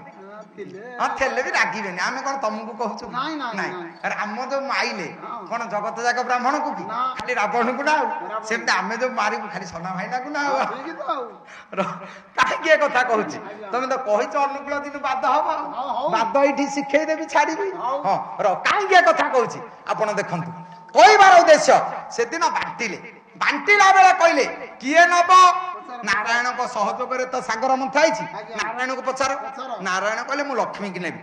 କେହି ବାରଣ କରିଛି? କେହି ମନା କରେ। କହିଲେ ନାଇଁ ନାଇଁ ନିଅ। ନିଅ। କାହିଁକି ନା ତାଙ୍କ ସହଯୋଗରେ ହେଇଛି। ହଁ। ଦେଖନ୍ତୁ ଯିଏ ଲାଞ୍ଜ ଧରିଲା ଭଲ ଭଲ ଜିନିଷ ବାଣ୍ଟି ନେଲେ। ଆଜ୍ଞା। ଯିଏ ମୁଣ୍ଡ ଧରିଥିଲେ ରାକ୍ଷସ ତାଙ୍କୁ ଦେଲେ କଣ? କିଛି ଦେଲେନି। ନା। ଏ ଜଗତର ନୀତି ଆଜ୍ଞା। ଯିଏ ସବୁ କରିବ ତା ନାଁ ନାହିଁ। ଆଜ୍ଞା। ଯିଏ କିଛି ନ କରିଛି ହଁ। ତା ନାଁ ଇଏ ତ ଇଲେକ୍ସନ ବେଳେ କହିବା କଥା ନୁହଁ। ନାଇଁ। ଜଣେ ଭାଇ 500 ଟଙ୍କା ଦେଇ ଯାଇଛନ୍ତି ହଁ। ଆଉ ଆମର ହରିବୋଲ ଟିକେ ଦବାକୁ ଦେଲା ବେଳେ ହରିବୋଲ ଏକା ବେଳେ ତାଙ୍କ ନାଁରେ ଦେଇଦେବି ଆଉ କଣ। କହିବା କଥା ଆଜ୍ଞା। ଯେ ପ୍ରିୟ ଭାଇ ଆଉ ଅପରାଜିତା ଷଡ଼ଙ୍ଗୀ ଆଜ୍ଞା। ତାଙ୍କ ନାଁରେ କହିବା କଥା। ହଁ, ଯାଉ ପ୍ରିୟ ହଁ ହଁ ଯାଉ ଆଜ୍ଞା। ସେ ପ୍ରିୟ ଭାଇଙ୍କର ଆଜ୍ଞା। ଯାଉ MLA ରେ ଛିଡା ହେଇଛନ୍ତି ବୋଧେ ଆଉ ହଁ। ହଁ ଇଏ ତ ବିଜେପି ବାଲା ଆଉ ହଁ। ଯାଉ ତ ଯାଉ ସେ ଉଭୟଙ୍କର ବିଶ୍ୱପତି ଠାକୁର ଆଜ୍ଞା। ଚିରଚିନ୍ମୟ ଚିଦାନନ୍ଦମୟ ବ୍ରହ୍ମ ବ୍ରଜରାଜ ନନ୍ଦନ ଭଗବାନ ବାସୁଦେବ କୃଷ୍ଣ ମା ଜାଗୁଳେଇ ଠାକୁରାଣୀ ସେ ଉଭୟଙ୍କର କଲ୍ୟାଣ କରନ୍ତୁ। ଏ ତ ଆଗନ୍ତୁକ ଭବିଷ୍ୟତ ଉଜ୍ଜଳମୟ କରି ଚଲାପଥ କୁସୁମିତ କରନ୍ତୁ। ସର୍ବରିଷ୍ଟ ଖଣ୍ଡନ କରନ୍ତୁ। ତାଙ୍କ ମନୋକାମନା ପୂର୍ଣ୍ଣ କରନ୍ତୁ। ସର୍ବେ ବୋଲ ଆନନ୍ଦ କବାର। ଦେଖନ୍ତୁ କହିବାର ଉଦ୍ଦେଶ୍ୟ ଆପଣ ଗୋଟାଏ କଥା ମନେ ରଖିଥାନ୍ତୁ। ସେଦିନ ଇଏ ସ୍ୱାର୍ଥ ପଛରେ ଗୋଡେଇ ସବୁ ନେଇଗଲେ। ରାକ୍ଷସ ମାନଙ୍କୁ କିଛି ଦେଇଛନ୍ତି? ଆପଣ ଗୋଟାଏ କଥା ଦେଖନ୍ତୁ। ହନୁମାନ ଲୋମ ଗୋଟିଏ ପର୍ବତ ଗୋଟିଏ ବୋହି ନେଲା। ଆଜ୍ଞା। ସେତୁ ବନ୍ଧ ହେଲା। ମା ସୀତାଙ୍କୁ ରାମ ଉଦ୍ଧାର କଲେ। ଆଚ୍ଛା ହନୁମାନଙ୍କୁ କିଏ ଗିରି ଟେକା କହିଛି? କେହି ନାହିଁ। ହନୁମାନର ଶେଷ ଗୋଟେ ପାହାଡ ଟେକି ଆଣୁଛି।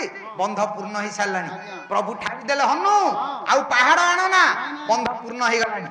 ହନୁମାନ ଯେତେବେଳେ ପାହାଡ ଥଇଲେ ପାହାଡ କହିଲା ଏଇ ମତେ ତ ଆଣିଲୁ କଣ ଅଧା ବାଟରେ ଥାଉଛୁ ଯୋଉଠୁ ଆଣିଥିଲୁ ସେଇଠିକି ନିଏ।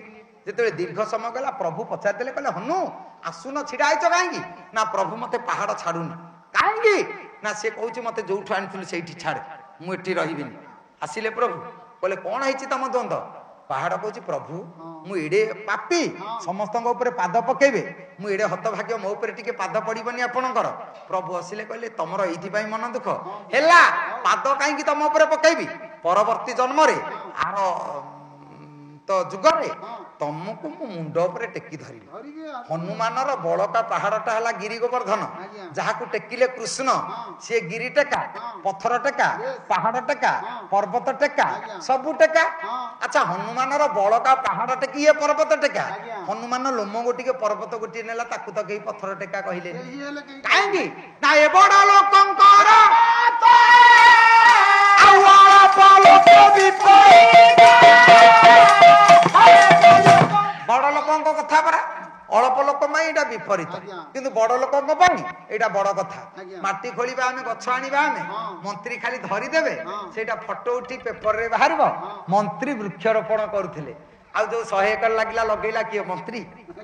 ଆମେ ଲଗେଇଲେ ନିର୍ମାଣ ଶ୍ରମିକ ରାସ୍ତା ଆମେ ମାଟି ବୋହି ବୋହି ମୁଣ୍ଡରେ ଚୁଟି ନଥବ ରାସ୍ତା ଉଦ୍ଘାଟନ ହେଲା ଦିନ ଏଠିକି ମାର୍ବଲ ପ୍ଲେଟ ଲେଖା ହେଇଥିବ ମାନ୍ୟବର ମନ୍ତ୍ରୀ ଶ୍ରୀଯୁକ୍ତ ଅମକ।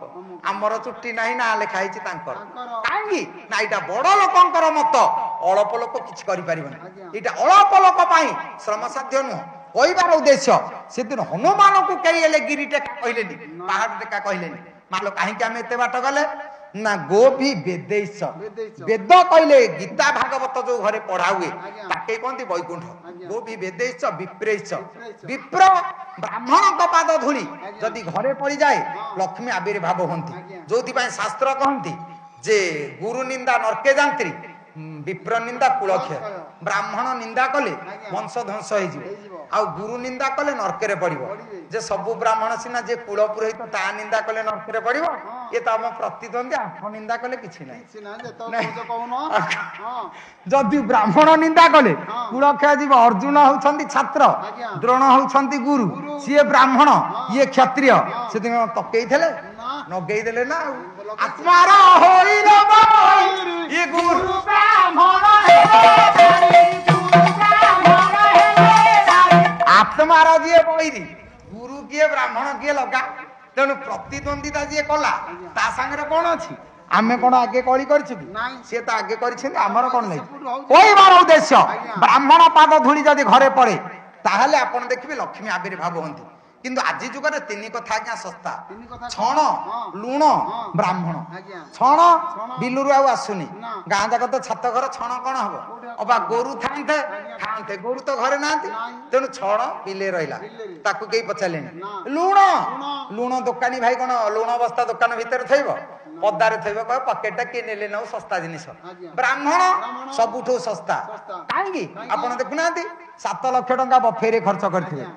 ବଫେର ଗୋଟେ ଫୁଲ ଫର୍ମ ଅଛି ଆଜ୍ଞା କଣ ଅଛି? ବଫେ ବୋଲେ ଆଗରୁ ଆଉ କଣ ବଫେ ଥିଲା କି ନାଇଁ ହୋ। ଗାଁରେ ଦି ଲାଇନ ହେଇ ଦାଣ୍ଡ ମଝିରେ ବସିଥିଲେ ହଁ। ଆରେ ଜଗଦେବ ବୁଢା ଅଛି ହଁ ସାନ୍ଥରା ସେ ଚୌଧୁରୀ ସେ ରାଉତ ବୁଢା ଜେନା ପ୍ରଧାନ ହଁ ସମସ୍ତେ ଅଛନ୍ତି ଦିଅ ଆନନ୍ଦ କବାର ହରିବଲ ହାତ ଚଳଉଥିଲେ ଆଜ୍ଞା। ଆଉ ଆଜ୍ଞା ସେ ସିଷ୍ଟମ ନାହିଁ ସେତେବେଳେ ରୋଷେଇ ଯିଏ କରୁଥିଲା ସିଏ ଟଙ୍କା ବାଲ୍ଟି ଧରି ବୁଲୁଥିଲା ମଉସା କ୍ଷୀରି ଟିକେ ଦେବି ଘାଣ୍ଟ ଟିକେ ଦେବି ମାଛ ପିସଟେ ଦେବି ଖଟା ଦେବି ସିଏ ଆଉ ପଚାରୁନାହାନ୍ତି ସିଏ ଏବେ ଗୋଟିଏ ଜାଗାରେ ଚାମଚି ଧରି ଛିଡା ହେବେ ଆଜ୍ଞା। ତେମେ କହିବ ଖଟା ଟିକେ ହଁ, ଦି। ଡାଲି ଟିକେ ହଁ। ତରକାରୀ ଟିକେ ମାଗି ଖିଆ ଭୋଜି ପରା ବଫେ ଆଜ୍ଞା। ବଫେରେ ଫୁଲ ଫର୍ମ କଣ କଣ?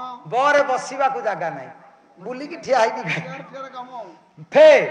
ଫେରି ଗଲେ ଦୁଃଖ ନାହିଁ ଫେରିଲେ। ଆଉ କିଏ ସିନା ବସିକି ଖାଇଲେ ଜାଣନ୍ତେ ସେ ଲୋକଟା ଉଠିଗଲା ଜାଗା ନାହିଁ ଆଉ ବଫେରେ ତ କେତେ ଯାଉଛନ୍ତି କେତେ ଆଉଛନ୍ତି କିଏ ଫେରିକି ଗଲା କିଏ ଖାଇଛି କି ନ ଖାଇଛି ଆଜ୍ଞା। ଫେରିଗଲେ ଦୁଃଖ ନାହିଁ ନାହିଁ। ଇଚ୍ଛା ହେଲେ ଖାଉ ନହେଲେ ନାହିଁ ବୁଲିକି ଯା। ଆଉ ଯଦି ଗହଳି ଠେଲା ପେଲାରେ ଖାଇଲୁ ନହେଲେ ନାହିଁ ତୋ ଘରକୁ ତୁ ଯା ଆଜ୍ଞା। ଆମର ଆପତ୍ତି ନାହିଁ ନାହିଁ। ତେଣୁ ବଫେଇ ତା ନା ଏଠି ମାଗି ଖିଆ ଭୋଜି ଆଜ୍ଞା। ସିଏ କୁଆଡେ ଗଲା ଏ ଯୋଉ ମାଗି ଖିଆ ଭୋଜି ଖାଇଲେ ଦେଖନ୍ତୁ 7 ଲକ୍ଷ ଖର୍ଚ୍ଚ ହବ ହଁ। ବାଣ ଯିବ ଲକ୍ଷେ ଆଜ୍ଞା। ଡିଜେ ଯିବ ଲକ୍ଷେ ହଁ। ମଦ ପିଆ ଯିବ ଲକ୍ଷେ ହଁ। କିନ୍ତୁ ବ୍ରାହ୍ମଣ ପାଇଁ ଲୁଗାଟିଏ କରିଥିବେ ଗୋଟା ଚାଉଳ ଉଜାଲେ ଗଳି ପଡିବ ଗୋଟେ ଦାମିକା ଲୁଗା କିରେ ଥିବ। ଏତେ ପଇସା ସାରିଲୁ ହଁ। ପୁରୋହିତ ପାଇଁ ଯଦି ଗୋଟେ ପାଞ୍ଚଟିଏ କରିଥାନ୍ତୁ ଆଜ୍ଞା। କି ଯୋଡ କରିଥାନ୍ତୁ ହଁ। କିଏ ହେଲେ କହିଥାନ୍ତା ଓ ନନା କଣ ଗୋଟେ ଭଲ ଧୋତିଟେ ପିନ୍ଧିଛ ନା ସେ ଅମକ ପ୍ରଧାନ ଘର କରିଥିଲେ ତମ ନାଁ କଣ ହେଇନଥାନ୍ତା ହେଇଥାନ୍ତା। ଲକ୍ଷ ଲକ୍ଷ ଟଙ୍କା ମଣିଷ ସାରିବ ଆଜ୍ଞା। କିନ୍ତୁ ଏଇ ଛୋଟିଆ କଥାରେ ନା ସାରିବ ବ୍ରାହ୍ମଣ ପାଦ ଧୂଳି ପଡିଲେ ଲକ୍ଷ୍ମୀ ଆବିର୍ଭାବ ହୁଅନ୍ତି କିନ୍ତୁ ବ୍ରାହ୍ମଣ ସେବା ଆଉ ଅଛି ନାହିଁ। ସେତେବେଳେ ମଣିଷ ଖାଇବାକୁ ପାଉନଥିଲା ଆଜ୍ଞା। ଯୋଉ ରୋଷେଇ କରିବାକୁ ଯୋଉ ଚାଉଳ ନିଅନ୍ତି ଗୋଟେ ମାଠିଆ ରଖିଥାନ୍ତି ଯାକୁ କହନ୍ତି ମୁଠି ଚାଉଳ ରୋଷେଇ ଚାଉଳରୁ ମୁଠାଏ ଚାଉଳ ତା ଦେହରେ ପକାନ୍ତି ମାସ ଶେଷରେ ଯୋଉ ଚାଉଳ ଗଣ୍ଡା କହିଥବ ତାକୁ କାଢି ନନାକୁ ସଂକ୍ରାନ୍ତି ଦିନ ସଞ୍ଚା ଟିକେ ଟେକି ଦିଅନ୍ତି ସେ ପାଦ ଧୂଳି ଟିକେ ପକେଇ ଆମକୁ କଲ୍ୟାଣ କରିଦିଅନ୍ତି 4 ମାସର ଚାଉଳ ମାଗେଣା ଆଣୁଛନ୍ତି କିନ୍ତୁ ବ୍ରାହ୍ମଣକୁ ସଂକ୍ରାନ୍ତି ଦିନ କିଏ ଦଉଛି କିଏ କାଇଁ ଡାକୁଛି? ସଞ୍ଚା ନାହିଁ ନା। ବ୍ରାହ୍ମଣ ପାଦ ଧୂଳି ଆଉ ଘରେ ପଡୁନି ନା। କାହିଁକି ନା ମଣିଷ ଯାହା ପୋଷିବା କଥା ଯାହା ପାଇଁ ଧର୍ମ ବଞ୍ଚିବା କଥା ତା ସେବା ନାହିଁ ଗୋଭି ବେଦେଶ ବିପ୍ରେଶ ଗାଈ ସେବା ନାହିଁ ନାହିଁ। ବ୍ରାହ୍ମଣ ସେବା ନାହିଁ ନାହିଁ। କି ଏ ତ ଗୀତା ଭାଗବତ ସେବା ନାହିଁ ନାହିଁ। ଛାଡ଼ନ୍ତୁ ଗୋଭି ବେଦେଶ ବିପ୍ରେଶ ସତୀ ଭି ସତୀ ଭି। ସତୀ ନାରୀ ପାଇଁ ସମାଜରେ ଧର୍ମ ବଞ୍ଚେ ଆଜ୍ଞା। କିନ୍ତୁ ଯୋଉଦିନ ସୁପ୍ରିମକୋର୍ଟ ରାୟ ଦେଇଦେଲା ହଁ। ଜଣେ ବାହା ହେଲା ଝିଅ ଆଜ୍ଞା। ଏକାଧିକା ସ୍ୱାମୀ ଗ୍ରହଣ କଲେ ଆପତ୍ତି ନାହିଁ ତମେ କିଛି କହିପାରିବନି ନା କହିପାରିବି। ଆଉ ସେଠି ଆଉ ସତୀ ଖୋଜିଲେ ମିଳିବେ କୋଉଠୁ କୋଉଠୁ ଆସିବ? ଆଉ ସତ୍ୟବାଦୀ ବି ସତ୍ୟବାଦୀ। ସତ୍ୟବାଦୀ ମଣିଷ ପାଇଁ ଧର୍ମ ବଞ୍ଚେ ଆଜ୍ଞା। ଆଉ ଯେତେ ସତ୍ୟବାଦୀ ହଁ। ସବୁଠୁ ପାଲାବାଲା ଆମେ 1 ନମ୍ବର ସତ୍ୟ ତ ଆମେ ଆଉ ତମ ପାଲା 17ରେ 16 ତାରିଖ ଦିନ ଯଦି ଫୋନ କରିବ ଆଜ୍ଞା କାଲି କେତେବେଳକୁ ଆସିବ ଭେଁକିରି କାନ୍ଦିବୁ କଣ ହେଇଛି ସାରେ ନା ମା ମରିଗଲା ହଁ। ପାଲାବାଲାଙ୍କ ମା ବର୍ଷକେ 10 ଥର ମରିବେ ଯୋଉଠି ଉଚ୍ଚା ରେଟ ପାଇବ ଆମେ ମାକୁ ମାରିଦେଇ 1000 ଟଙ୍କା ଦେବୁ ମାକୁ ଆମେ ମାରି ଦଉଛୁ ମାରିବୁ ତ। ପାଲାବାଲା ଆମେ କେଡେ ସତ୍ୟା ଯୋଉଥିପାଇଁ ପାଲାର ଅବକ୍ଷ କାହିଁକି ଏ କଥା କହୁଛି ପାଲା ସଂସ୍କୃତି ଯଦି ଆଜି ଲୋକ ତଳରେ ରହିଲା ଆଗକୁ ଯାଇପାରିଲାନି ସେଥିପାଇଁ ଏକମାତ୍ର ଦାୟୀ ହଉଛନ୍ତି ପାଲାବାଲା ଯୋଉଠି ନିଜ ଗୋଡ ନିଜେ ହାଣିଲେ ସେଠି ଆଉ ସମାଜ ବଞ୍ଚିବ କେମିତି ଧର୍ମ ବଞ୍ଚିବ କେମିତି ଜଣେ ପାଲାବାଲା ଭଲ ବୋଲି କେହି ନ କହନ୍ତୁ ସନା ଦାସ ଜଣେ ଭଲ ପାଲାବାଲା ବିଶ୍ୱନାଥ ସ୍ୱାଇଁ ଭଲ ପାଲାବାଲା ପାଲାବାଲା ନ କୁହନ୍ତୁ କିନ୍ତୁ ଏଠି ଗଲା ପରେ କେହି ନ କୁହନ୍ତୁ ସନା ଦାସ ବିଶ୍ୱନାଥ ସ୍ୱାଇଁ ଯୋଉଟେ ଅଭଦ୍ର ଗାୟକ ଆସିଥିଲେ ପାଲା ବୁଲିବାରେ ମୂଲ୍ୟ କିଛି ନାହିଁ ବରଂ ଭଲ ପାଲା ନ ହଉ କିନ୍ତୁ ମଣିଷ ପଣିଆ ହାଜି ନ ଯାଉ ମୋ ଜୀବନରେ ଦିନ ହେଇଯା କିନ୍ତୁ ହୀନ ହୁଅନି ଦିନ କହିଲେ ଦରିଦ୍ର ମଣିଷ ଦରିଦ୍ର ହେଇଗଲେ ଆଜି ଧନ ନାହିଁ କାଲି ଧନ ହବ କିନ୍ତୁ ହୀନ ହେଇଗଲେ କାଲିକି ଆଉ ମିଳିବନି ଥିଲେ ଥାଉ ପଛେ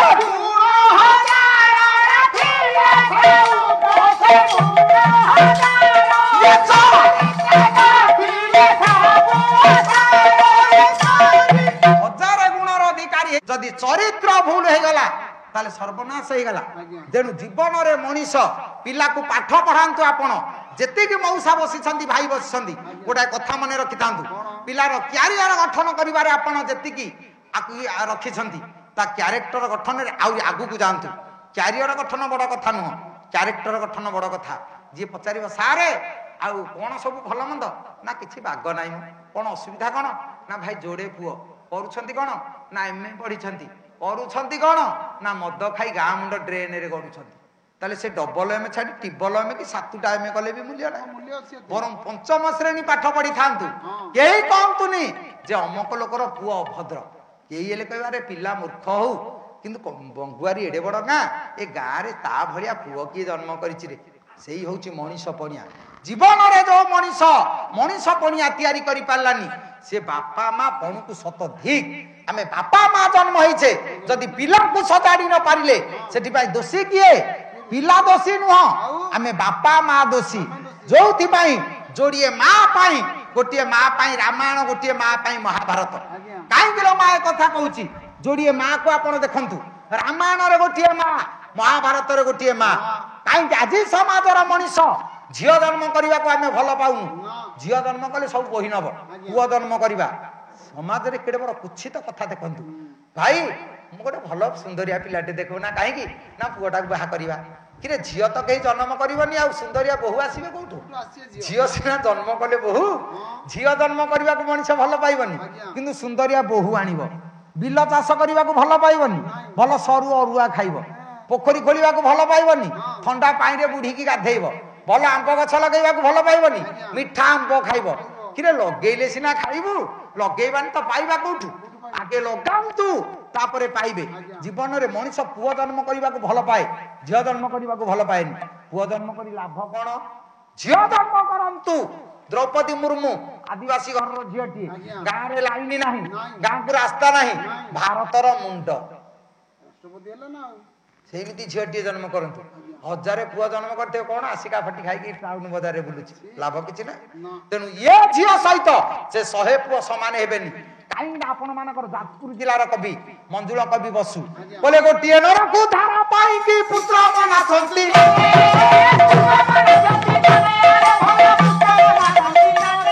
ଇଏ ଜାଣେ ନାହିଁ ପୁତ୍ରକୁ ପୁତ୍ର ହଇଲେ, ସେ ତ ଜାଣେ ନାହିଁ ପୁତ୍ରକୁ ପୁତ୍ର ହଇଲେ, ତା ଗୋଟିଏ ନଟକୁ ଟାଣେ ସେ କ୍ଷଣେ, ସର୍ବ ସୁକୃତ ଉଭୟ କେଣେ ସେ,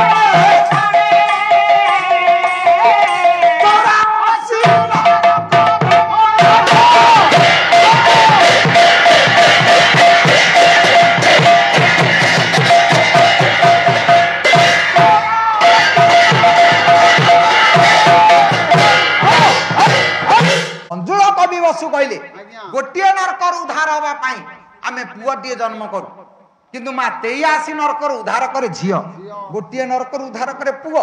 ଯେ ଗୋଟିଏ ନରକରୁ ଉଦ୍ଧାର କରୁଛି, ତା ପାଇଁ ଆମେ ଯଜ୍ଞ କରୁଛେ, ହୋମ କରୁଛେ, ପାଲା କରୁଛେ, ଘଣ୍ଟେଶ୍ୱରୀ ଘଣ୍ଟ, ବଡ ଦେଉଳରେ ବାନା ବାନ୍ଧୁଛେ, କିନ୍ତୁ ଯିଏ 83 ନରକରୁ ଉଦ୍ଧାର କଲା ତା ପାଇଁ ତ କିଛି ନୁହଁ। ତାହେଲେ ଗୋଟିଏ ଝିଅ ଜନ୍ମ କରିବା ଯେତିକି, ଇଏ ଗୋଟିଏ ପୁଅ ଜନ୍ମ କରିବା ସେତିକି। ପୁଅ ଝିଅରେ କିଛି ସମ୍ପର୍କ ନାହିଁ। ପୁଅ ଝିଅ ଜନ୍ମ କରିବାର ଲାଭ କିଛି ନାହିଁ। ତାଙ୍କୁ ସଂସ୍କାରୀ କରିବା ହଉଛି ବଡ କଥା। ଯୋଉ ବାପା ମା ସଂସ୍କାର ଶିଖେଇ ପାରିଲେନି, ସେଠି ଲାଭ କଣ ଅଛି?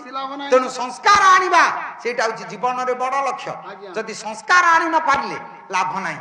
ତାହେଲେ ଗୋ ଭି ବେଦେଶ ବିପ୍ରେଶ ସତୀ ଭି ସତ୍ୟବାଦୀ ଭି अलुब्ध कृपण विहीन लोक तापाई धर्म मंचे जदि कृपण विहीन लोक न थांदे ये धर्म चलंता केमिति कोन भाई पाला अनुष्ठान हम कोन करबा ना कोन कहून ना तू दउनु 50,000 ना देबी से देला बोली अनुष्ठान टी हला ना जदि कृपण विहीन लोक न थांदे धर्म अनुष्ठान कोन चलंता दानशील दानी लोक पाई समाज रे धर्म मंचे दानी लोक जदि न थांते बड़ देउळ तयारी हला गुंडीचा महारानी इंद्रदुम्न राजा महाप्रभु कहले कौन मागुच माग मु तुम भक्ति रे संतुष्ट ना प्रभु वंश रे उत्तराधिकारी केही न रहंतु बा काई केडे बड़ कथा मागिलो एडे बड़ कीर्ति स्तंभ तयारी करी एमिति काई कि मागी देलो ना प्रभु जदि भारत वर्ष रे कीर्ति स्तंभ तयारी होईछि जदि उत्तराधिकारी केसे थबो काली निशार हाथ मारी कहबो हे मजा करिछे मंदिर मो जेज करिछे मंदिर सर्वनाश हे गला ता धर्म बंचिबो केमिति तेनु दानी लोक समाज रे सेही माने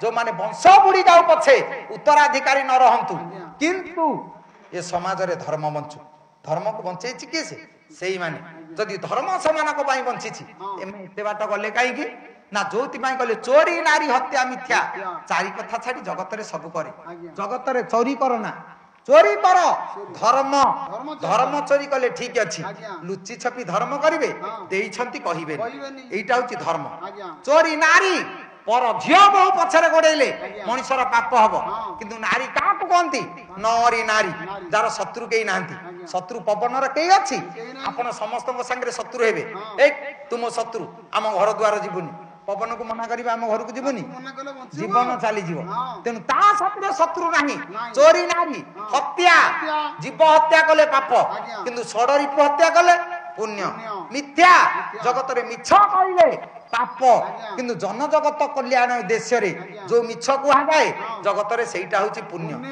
ଯୋଉ କଥା ସେଦିନ ଭଗବାନ ବାସୁଦେବ କୃଷ୍ଣ ଚିନ୍ତା କଲେ ଯଦି ଗୋପୀ ମାନଙ୍କୁ ମିଛ ନ କହିବି ହଁ। ଇଏ ମାୟା ଭିତରେ ଜଡିତ ହେଇ ଇଏ ମୋହଗ୍ରସ୍ତ ହେଇ ଆଜ୍ଞା। ଇଏ ମତେ ଛାଡିଦେବେନି ମୁଁ ଯଦି ଏଠୁ ନ ଯିବି ତାହେଲେ ଧର୍ମ ରକ୍ଷା ହବ କେମିତି ବଂଶ ମରିବ କେମିତି ତେଣୁ ଯୋଉଠି ଜଗତ କଲ୍ୟାଣ ଉଦ୍ଦେଶ୍ୟରେ ମିଛ କୁହାଯାଏ ସେ ତ ପାପ ନୁହଁ ତାହେଲେ ଭଗବାନ ନାରାୟଣ ବାସୁଦେବ କୃଷ୍ଣ ସେଦିନ ଗୋପୀ ମାନଙ୍କ ପାଖରୁ ମୋହ ଦୂରେଇ ଦେବା ପାଇଁ ମୋହ ଦୂରୀଭୂତ କରିବା ପାଇଁ ମିଛ କହିଦେଲେ 4 ଦିନ ପରେ ଆସିବି ତମେ ଅପେକ୍ଷା କରି ବସିଥା ଇଏ ତ ଧର୍ମ ରକ୍ଷା କରିବା ପାଇଁ ଏଠି ଜଗତ କଲ୍ୟାଣ ଉଦ୍ଦେଶ୍ୟରେ ମିଛ କହିଲେ ତାହେଲେ କୃଷ୍ଣ କାହିଁକି ମିଛ ନାରାୟଣ ହେବେ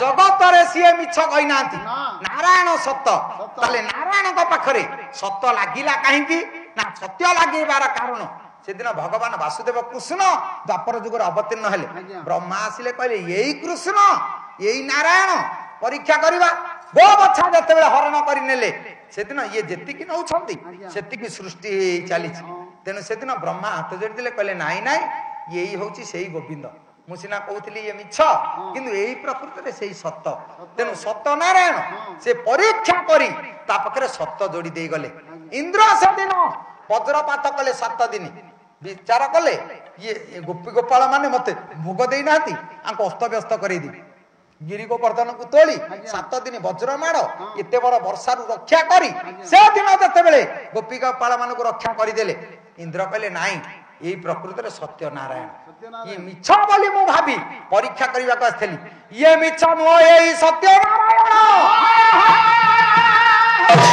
ଯିଏ ଯେତେ ଆସିଛି କହିଲେ ସିଏ ମିଛ ନୁହଁ ଏଇ ହଉଛି ସତ ତେଣୁ ସତ୍ୟ ବୋଲି ସେ ସେଇଦିନ ଯୋଡିଦେଲେ ଯୋଉ କଥା ଗାଇଥିଲେ ନାରାୟଣ ନାମଟି ଥିଲା ପଛେ ସତ୍ୟ ଯୋଡା ହୋଇଲା ତେଣୁ ଆଗରୁ ନାରାୟଣ ଥିଲା ସତ୍ୟଟି ପଛରେ ଯୋଡିଲା କିଏ ଇଏ ବ୍ରହ୍ମା ଇନ୍ଦ୍ର ଯୋଗୀ ଋଷି ଗୋପୀ ଗୋପାଳ ଯିଏ ଯେତେ ଥିଲେ ଏମାନେ ଚିନ୍ତା କରୁଥିଲେ ଇଏ କଣ ସତରେ ଭଗବାନ କୃଷ୍ଣ ଆମ ଗହଣରେ ଖେଳୁଛି ଇଏ ସବୁ କରୁଛି ବାସ୍ତବିକ ସେଇ ତେଣୁ ସିଏ ସେଦିନ ପରୀକ୍ଷା କରି ଜାଣିଦେଲେ ବାସ୍ତବିକ ଏଇ ସତ ଇଏ ମିଛ ନୁହଁ ତାହେଲେ ହେ ଗୁଣଗ୍ରାହୀ ବିବେକୀ ପଣ୍ଡିତ ମହୋଦୟ କହିବାର ଉଦ୍ଦେଶ୍ୟ ତାହେଲେ ଯୋଉଠି ରାବଣ ମିଛ କହିଛି ରାବଣ ଯୋଉଠି ଅନ୍ୟାୟୀ ଯଦି ସିଏ ଯୋଉ କଥା କହି କାନ୍ଦି ପକଉଥିଲେ ରାବଣ ସେଦିନ କାନ୍ଦୁଥିଲା 20ଟା ଆଖିରୁ ଖାଲି ଲୁହ ବୋହି ଯାଉଥିଲା ଇଏ ସନା ଭାଇନା ନେଇକି ଟକ୍ସିରେ ପୋଛୁଥିଲେ କି ରାବଣ କୋଉଦିନ କାନ୍ଦିଥିଲା ଲୁହ ବୋହି ଯାଉଥିଲା ତାଙ୍କର କହିଲା ମୁଁ ଯାଉଥିଲି ତମକୁ ଆଣି ପୂଜା କରିଥାନ୍ତି ତମେ କପଟ କଲ ତୁ ତ ଚନ୍ଦ୍ରହାସ ଖଡଗ ଉଚେଇଲୁ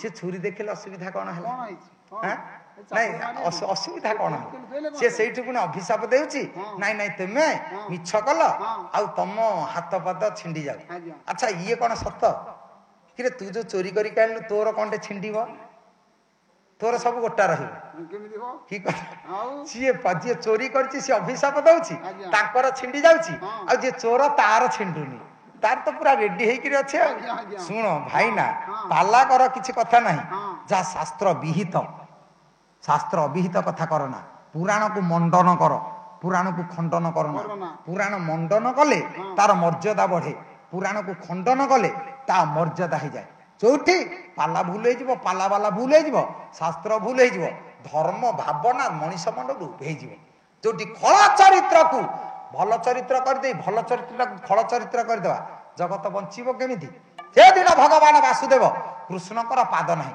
କିଏ ତମେ ପରା ଗାଉଥିଲ ବିନୁ ପଦ ଚଲଇ ଶୁନଇ ବିନୁ କାନା କର ବିନୁ କରମ କରଇ ବିଧି ତାର ହାତ ନାହିଁ ହାତ ତ ନାହିଁ କୋଉ ହାତରେ ମାଣିକାଠୁ ଦହି ଖାଉଥିଲା ତାର ତ ହାତ ନାହିଁ, କୋଉ ହାତରୁ ରତ୍ନ ମୁକ୍ତି ମାଣିକାକୁ ଦେଲା, ତାର ତ ପାଦ ନାହିଁ, କୋଉ ପାଦରେ କାଞ୍ଚି ଅଭିଯାନ କଲା, ତାର ତ ପାଦ ନାହିଁ, କୋଉ ପାଦରେ ଯାଇ ବଳରାମ ଦାସ ରଥରେ ବାଲି ରଥରେ ବିଜେ କଲା, ତାର ତ ପାଦ ନାହିଁ। ଆଉ କିଏ ଯାଉଥିଲା? ପାଦ ଅଛି, ଆମକୁ ଦିଶୁନି। କାହିଁକି ଦିଶୁନି? ଆପଣ ଦେଖନ୍ତୁ, କହିଲେ ତୁ ହି ଜଗତ ମୁହି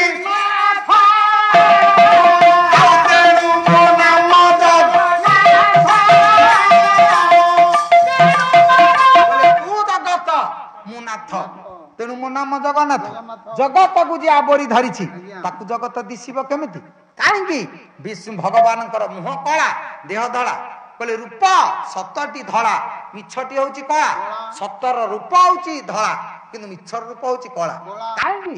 ଆପଣ ଦେଖନ୍ତୁ, ଆକାଶକୁ ଚାହିଁବେ, ଆକାଶ ଆମ ଆଖି ଆଗରେ ନାହିଁ, ଅନେକ ଦୂରରେ ଅଛି, ଆମକୁ ଦିଶୁଛି କଳା। କାହିଁକି? ନା ଆମେ ସତ ଦେଖିପାରୁନେ ବୋଲି ଆମକୁ ସେ କଳା ଦିଶିଲା।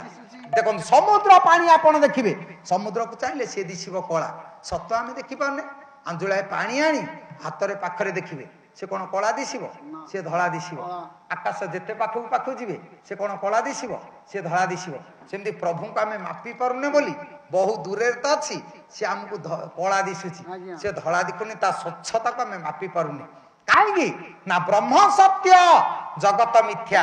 ଆମେ ଜଗତ, ତେଣୁ ଆମକୁ ମିଛ ଦିଶୁଛି, ତ ତେଣୁ ମିଛଟା ହଉଛି କଳା, କିନ୍ତୁ ବ୍ରହ୍ମ ବାସ୍ତବିକ ସତ୍ୟ।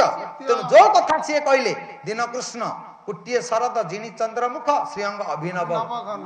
ତେଣୁ ମୁହଁଟା ତାର କଳା, ଦେହଟା ତାର ଧଳା, ସିଏ ସତ ଧଳା, କିନ୍ତୁ ଆମେ ଦେଖୁଛେ କୋଉଠି? ତା ମୁହଁଟାକୁ। ମୁହଁଟାକୁ ତ ଆମ ଆଖି ପାଉନି, ତେଣୁ ସେଟା କଳା ଦିଶୁଛି। ତେଣୁ ତା ମୁହଁ କଳା ନୁହଁ, ତା ମୁହଁ ଧଳା, କିନ୍ତୁ ଆମକୁ ଦିଶୁଛି କଳା। ଯୋଉଥିପାଇଁ ଭକ୍ତ ଚରଣ କହିଲେ, କହିଲେ ମୁଇଁ ଆସୁଛି କି ପୂର୍ଣ୍ଣିମା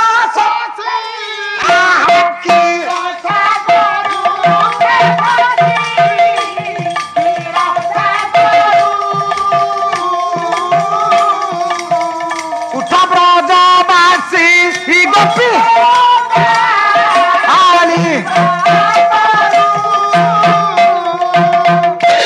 ବ୍ରଜବାଳୀ ଗୋପୀ ମାନେ ସବୁ ଚାଲ, ଅପୁର ରଥ ଆଣିଛି, ଆମ କୃଷ୍ଣକୁ ନେଇଯିବ, ତାକୁ ବାଟ ଗାଳିବା।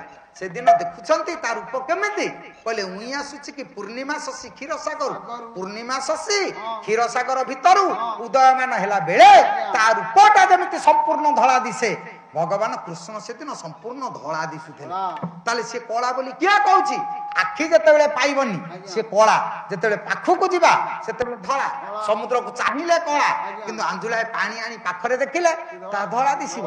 ତେଣୁ ପ୍ରଭୁଙ୍କର ପାଖାପାଖି ଆମେ ହେଇଗଲେ ସିଏ ଧଳା ଦିଶିବ, କିନ୍ତୁ ଆମେ ଦୂରରେ ଅଛେ ବୋଲି କଳା ଦିଶୁଛେ। ଯୋଉଥିପାଇଁ ଯୋଉ କଥା ଭାଇନା କହିଲେ ଯେ ସିଏ ମିଛ, କହିଲେ ଆମେ ତାକୁ ପାଉନେ ବୋଲି ମିଛ। ଯଦି ତା ପାଖକୁ ଯିବା ତାହେଲେ ସତ ଦିଶିବ। ତେଣୁ ଯୋଉ ଦିନ ତା ପାଖକୁ ଯିବା ସେ ସତ୍ୟ ନାରାୟଣ ହେଇଛି। ଅଛେ ବୋଲି ମିଛ ନାରାୟଣ ନା, ଆମେ ଭାବି ପାରୁନେ ବୋଲି ମିଛ ହଉଛି। ଯୋଉଦିନ ପାଖକୁ ଯିବା ସେ ସତ୍ୟ ହେଇଯିବ। ତେଣୁ ସେ ସତ୍ୟ ପାଖକୁ ଯା, ସତ୍ୟ ପାଖକୁ ନ ଯାଇ ଦୂରରୁ ଛିଡା ହେଲେ କେମିତି ହବ? କାହିଁକି କଥା କହୁଛି? ନା ଜୀବନ କାଳ ଭିତରେ ଆପଣ ଯେତେ କଥା କରନ୍ତୁ, ବାସ୍ତବିକ ବାସୁଦେବ ଭଗବାନ କୃଷ୍ଣ, ଯାହାର ଆଦି ନାହିଁ ଅନ୍ତ ନାହିଁ, ଗୋପୀ ମାନେ ହୁଅନ୍ତୁ, ଗୋପାଳ ମାନେ ହୁଅନ୍ତୁ, ଅଷ୍ଟ ସଖା ହୁଅନ୍ତୁ, ଅଷ୍ଟ ସଖୀ ହୁଅନ୍ତୁ, କେହି ଜାଣିନି, କିନ୍ତୁ ବୃନ୍ଦାବନରେ ଜଣେ ଜାଣିଛି ତାକୁ। ସେ କିଏ? ସେ ଆଗେ ରାଧା ପଛେ କୃଷ୍ଣ,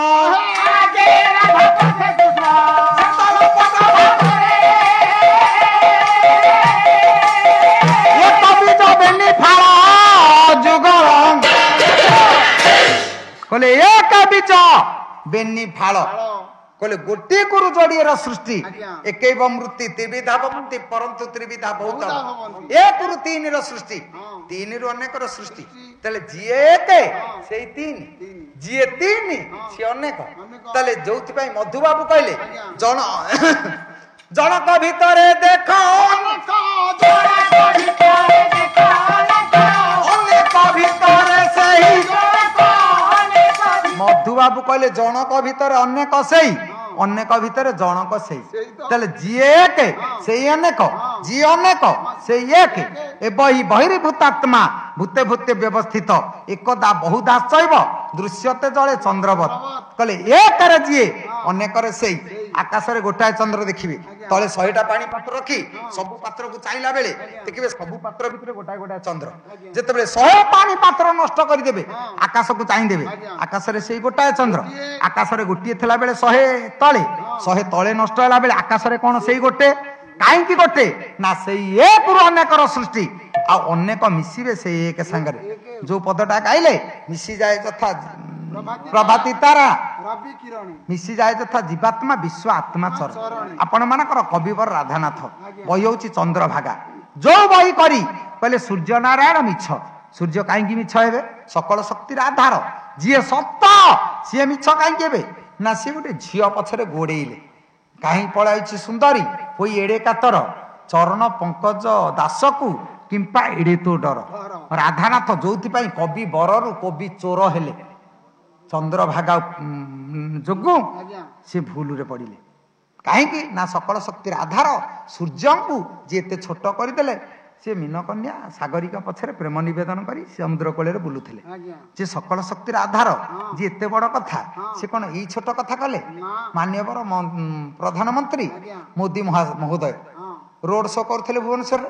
ଆଚ୍ଛା ରୋଡ ଶୋ କଲା ବେଳେ ଲକ୍ଷ ଲକ୍ଷ ଶହ ଶହ ଝିଅ ବୋହୁ ହଜାର ହଜାର ଝିଅ ବୋହୁ ତା ଭିତରେ ମୋଦିଙ୍କର ଆଖି ଯଦି ପଡିଯିବ ଗୋଟେ ସୁନ୍ଦରିଆ ଝିଅ ଉପରେ ତା ପଛ ପଛ କଣ ଗୋଡେଇବେ ପ୍ରେମ ନିବେଦନ କରିବେ? କିଏ ଯଦି ଭାରତର ମୁଣ୍ଡ ଯଦି ଗୋଟେ ସୁନ୍ଦରିଆ ଝିଅ ପଛରେ ଗୋଡେଇବେ ଭାରତର ମାନ ରହିବ କଣ? ତାଙ୍କ ଇଜ୍ଜତ ରହିବ କଣ? ସୂର୍ଯ୍ୟ କଣ ସକଳ ଶକ୍ତିର ଆଧାର। ଦେବତା ମାନଙ୍କ ଭିତରେ ଯେ ସତ୍ୟତା ଯାହା ପାଖରେ ଅଛି ଜଗତ ମିଥ୍ୟା ହେଇପାରେ କିନ୍ତୁ ସୂର୍ଯ୍ୟ ଚନ୍ଦ୍ର ସତ୍ୟ। ଜଗତରେ ଦିଅ ବୋଲି କାହାକୁ ଭାବନ୍ତୁ ନ ଭାବନ୍ତୁ କିନ୍ତୁ ଜଣେ ଆପଣ ଦେଖିଲା ଦିଅ ସିଏ ହଉଛନ୍ତି ସୂର୍ଯ୍ୟ। ଉଦୟ ଅସ୍ତ ଦେଖୁଛନ୍ତି ସବୁଦିନ ତାଙ୍କର ବିଶ୍ରାମ ନାହିଁ। ଜଗତକୁ ଯିଏ ବିନା କାରଣରେ ମୂଲ୍ୟ ଦେଇ ଚାଲିଛି ସକଳ ଶକ୍ତିର ଆଧାର। ସକାଳୁ ଉଠିଲେ ମଣିଷ ଗାଧେଇଲା ବେଳେ ଆଞ୍ଜୁଳାଏ ଜଳ ଟେକି ଦିଏ। ସୂର୍ଯ୍ୟଙ୍କୁ ଆମେ ନମସ୍କାର କରୁ କାହିଁକି? ନମସ୍କାର ପ୍ରିୟ ଭାନୁ ସିଏ ଭାରି ନମସ୍କାର ପ୍ରିୟ। ଆଉ ସୂର୍ଯ୍ୟଙ୍କୁ ଆମେ ନମସ୍କାର ହେଲେ ଲାଭ ହବ କଣ? ନା ତେଜ ବଢିବ। କାହିଁକି ନା ସେ ତେଜର ପ୍ରତୀକ। ତେଣୁ ସୂର୍ଯ୍ୟଙ୍କୁ ଯିଏ ନମସ୍କାର କରେ ମଣିଷର ତେଜ ବଢେ ତାର ବାର୍ଦ୍ଧକ୍ୟ ଶରୀରକୁ ଶୀଘ୍ର ଆସେନି। ତେଣୁ ସେଇଥିପାଇଁ ଆମେ ସୂର୍ଯ୍ୟଙ୍କୁ ନମସ୍କାର କରୁ। ସକଳ ଶକ୍ତିର ଆଧାର ସେ ପୁଣି ଗୋଡେଇଲେ ଗୋଟେ ଝିଅ ପଛରେ। ଏତେ ନିଚ ଚରିତ୍ର ଏତେ କୁଚିତ ସିଏ ହେଇଗଲେ ତାକୁ ଆଖି ଆଗକୁ ତମେ ଆଣି କହିଲ ଝିଅ ପଛରେ ଗୋଡେଇଲେ ସିଏ ଭୁଲ ହେଇଗଲେ। ନାଇଁ ଆଜ୍ଞା କାହିଁକି କଥା କହୁଛି? ନା ଜଗତ ଭିତରେ ଯୋଉଠି ପ୍ରଭୁତ୍ୱ ଥାଏ ସେ କାହିଁକି ସେ କଥା କରୁଛି କାହିଁକି କରୁଛି ସେ କଥା ସିଏ ଜାଣିଛି। ଜଗତରେ କିଏ ଜାଣୁ ନ ଜାଣୁ ସେଇ ଜାଣିଛି। ତେଣୁ ଜଗତ ଭିତରେ ଆପଣ ଯେତେ କଥା କରନ୍ତୁ ନା କାହିଁକି ସତ୍ୟ ସତ୍ୟ ମିଥ୍ୟା ମିଥ୍ୟା। ତେଣୁ କୃଷ୍ଣ ନାରାୟଣ ହୁଅନ୍ତୁ ସୂର୍ଯ୍ୟ ନାରାୟଣ ହୁଅନ୍ତୁ ସୂର୍ଯ୍ୟ ନାରାୟଣ ତ ଯଜ୍ଞ ନାରାୟଣ ହୁଅନ୍ତୁ ରାମ ନାରାୟଣ ହୁଅନ୍ତୁ କୃଷ୍ଣ ନାରାୟଣ ହୁଅନ୍ତୁ ଇଏ ଯେତେ ନାରାୟଣ ସବୁ ମିଛ ନୁହଁ ସତ। କିନ୍ତୁ ମିଛ ଆମେ ଜାଣୁ କାହିଁକି? ଆମେ ସେଇ ଯାଏଁ ଯାଇପାରୁନୁ ତ ତେଣୁ ଆମେ ମିଛ ବୋଲି କହିଦଉ। ଯଦି ସେଇ ଯାଏଁ ଯାଇଥାନ୍ତେ ତାହେଲେ ଆମେ କଣ ମିଛ କହିଥାନ୍ତେ? ଆମେ ସତ କହି କହି ଚାଲିଥାନ୍ତେ। ତେଣୁ ଜୀବନ କାଳ ଭିତରେ ନାରାୟଣ ମିଛ ନୁହଁ ନାରାୟଣ ସତ୍ୟ। ଯଦି ନାରାୟଣ ମିଛ ହେଇଥାନ୍ତେ ଏ ଜଗତ ବଞ୍ଚି ନଥାନ୍ତା। ବୋଲେ ଦୁଷ୍ଟ ନିବାରି ସନ୍ଥ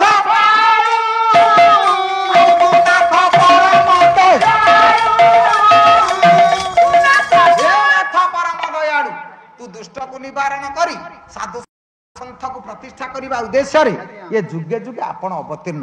ତେଣୁ ଯୋଉଠି ଯୁଗର ଧର୍ମ ରଖିବା ପାଇଁ ଆପଣ ଯୁଗେ ଯୁଗେ ଅବତୀର୍ଣ୍ଣ ତାହେଲେ ପ୍ରଭୁ କାହିଁକି ମିଛ ହେବେ? ଯେ ସତ୍ୟ ରକ୍ଷା କରିବା ପାଇଁ ଧର୍ମ ରକ୍ଷା କରିବାକୁ ଆସୁଛି ଯୋଉଠି ଆବଶ୍ୟକତା ଯେତିକି ଯୋଉଠି ଯାହା ହେବା କଥା ସେଇଟା ସିଏ କରିଛି। ତେଣୁ ଜନଜଗତ କଲ୍ୟାଣ ଉଦ୍ଦେଶ୍ୟରେ ଏ ଜଗତରେ ଯେତିକି କଥା ହେଇଛି ଏ ଜଗତ ବଞ୍ଚିବା ପାଇଁ ଏ ଜଗତରେ ଧର୍ମ ରକ୍ଷା ହେବା ପାଇଁ ଏଇଟା ହଉଛି ଇଏ ସୃଷ୍ଟିର କାରଣ କାରଣ କର୍ତ୍ତାର ନିୟମ। ଯୋଉ କଥା ସହ କହିଦେଲେ ସନା ଭାଇନା ଯେ ଜଗତ ଭିତରେ ନା ସତ କେତେବେଳେ ହେଲେ ଯେତେବେଳେ ମଣିଷ ବୁଝିବ ସିଏ କିଏ ସେତିକି ବେଳେ ଜାଣିବ ସିଏ ସତ। ଯେତେବେଳେ ବୁଝି ନ ପାରିବ ଦୂରରେ ରହିବ ସିଏ ସେତିକି ବେଳେ ହେଇଯିବ ମିଛ। ତେଣୁ ଯୋଉଥିପାଇଁ ପଞ୍ଚସଖା ସାହିତ୍ୟ ଯୁଗ ଆଲୋକପାତ୍ୟ ସ୍ତମ୍ଭ ମହାପୁରୁଷ ଜଗନ୍ନାଥ ଦାସ ହେଲେ ମଧ୍ୟ ସେ କହିଲେ ତୁ ନାଥ ପରମ ଦୟାଳୁ ତୁ ବୋଲି ସମ୍ବୋଧନ କଲେ କାହିଁକି? ନା ପାଖକୁ ହେଇଗଲେ ପରେ ପ୍ରଭୁତ୍ୱକୁ ଆସିଗଲା ପରେ ପାଖାପାଖି ହେଇଗଲେ ପରେ ଆପଣାର ହେଇଯିବେ ସେତିକି ବେଳେ ଆପଣ ଭାବ ବିହଳ ହେଇ ଆପେ ଆପେ କହିଦେବେ ତୁ। ଯେତେବେଳେ ଦୂରରେ ଛିଡା ହେବେ ସେତେବେଳେ ଆପଣ କରିବେ କଣ? କହିଲେ କାଳ ସରପ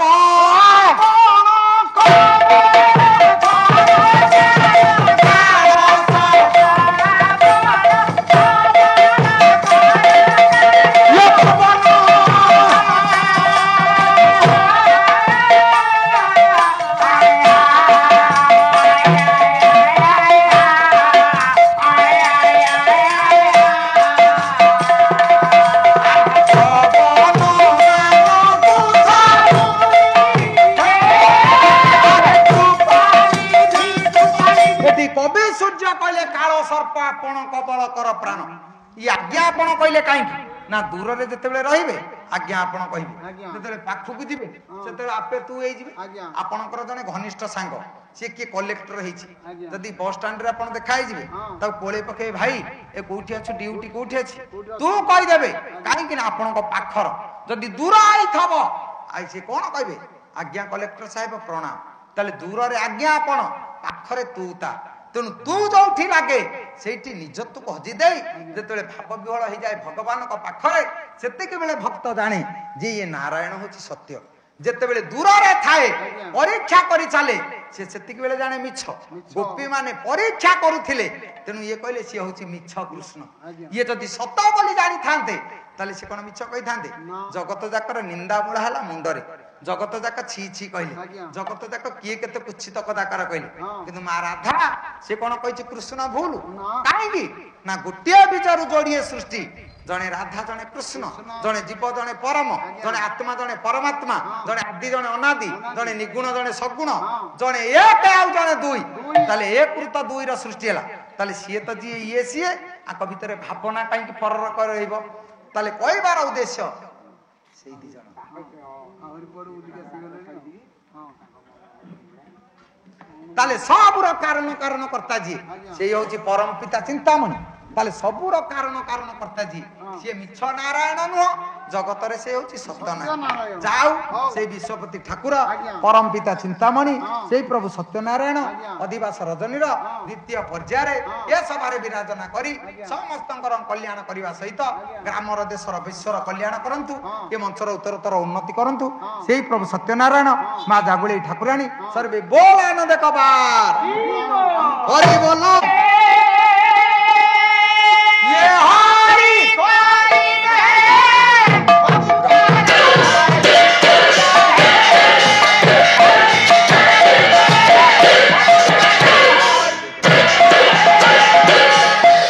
दिन जन शरण रक्षण महा, दिन जन शरण रक्षण महा, आनंद सागरे हरि हरि ये विश्व दुख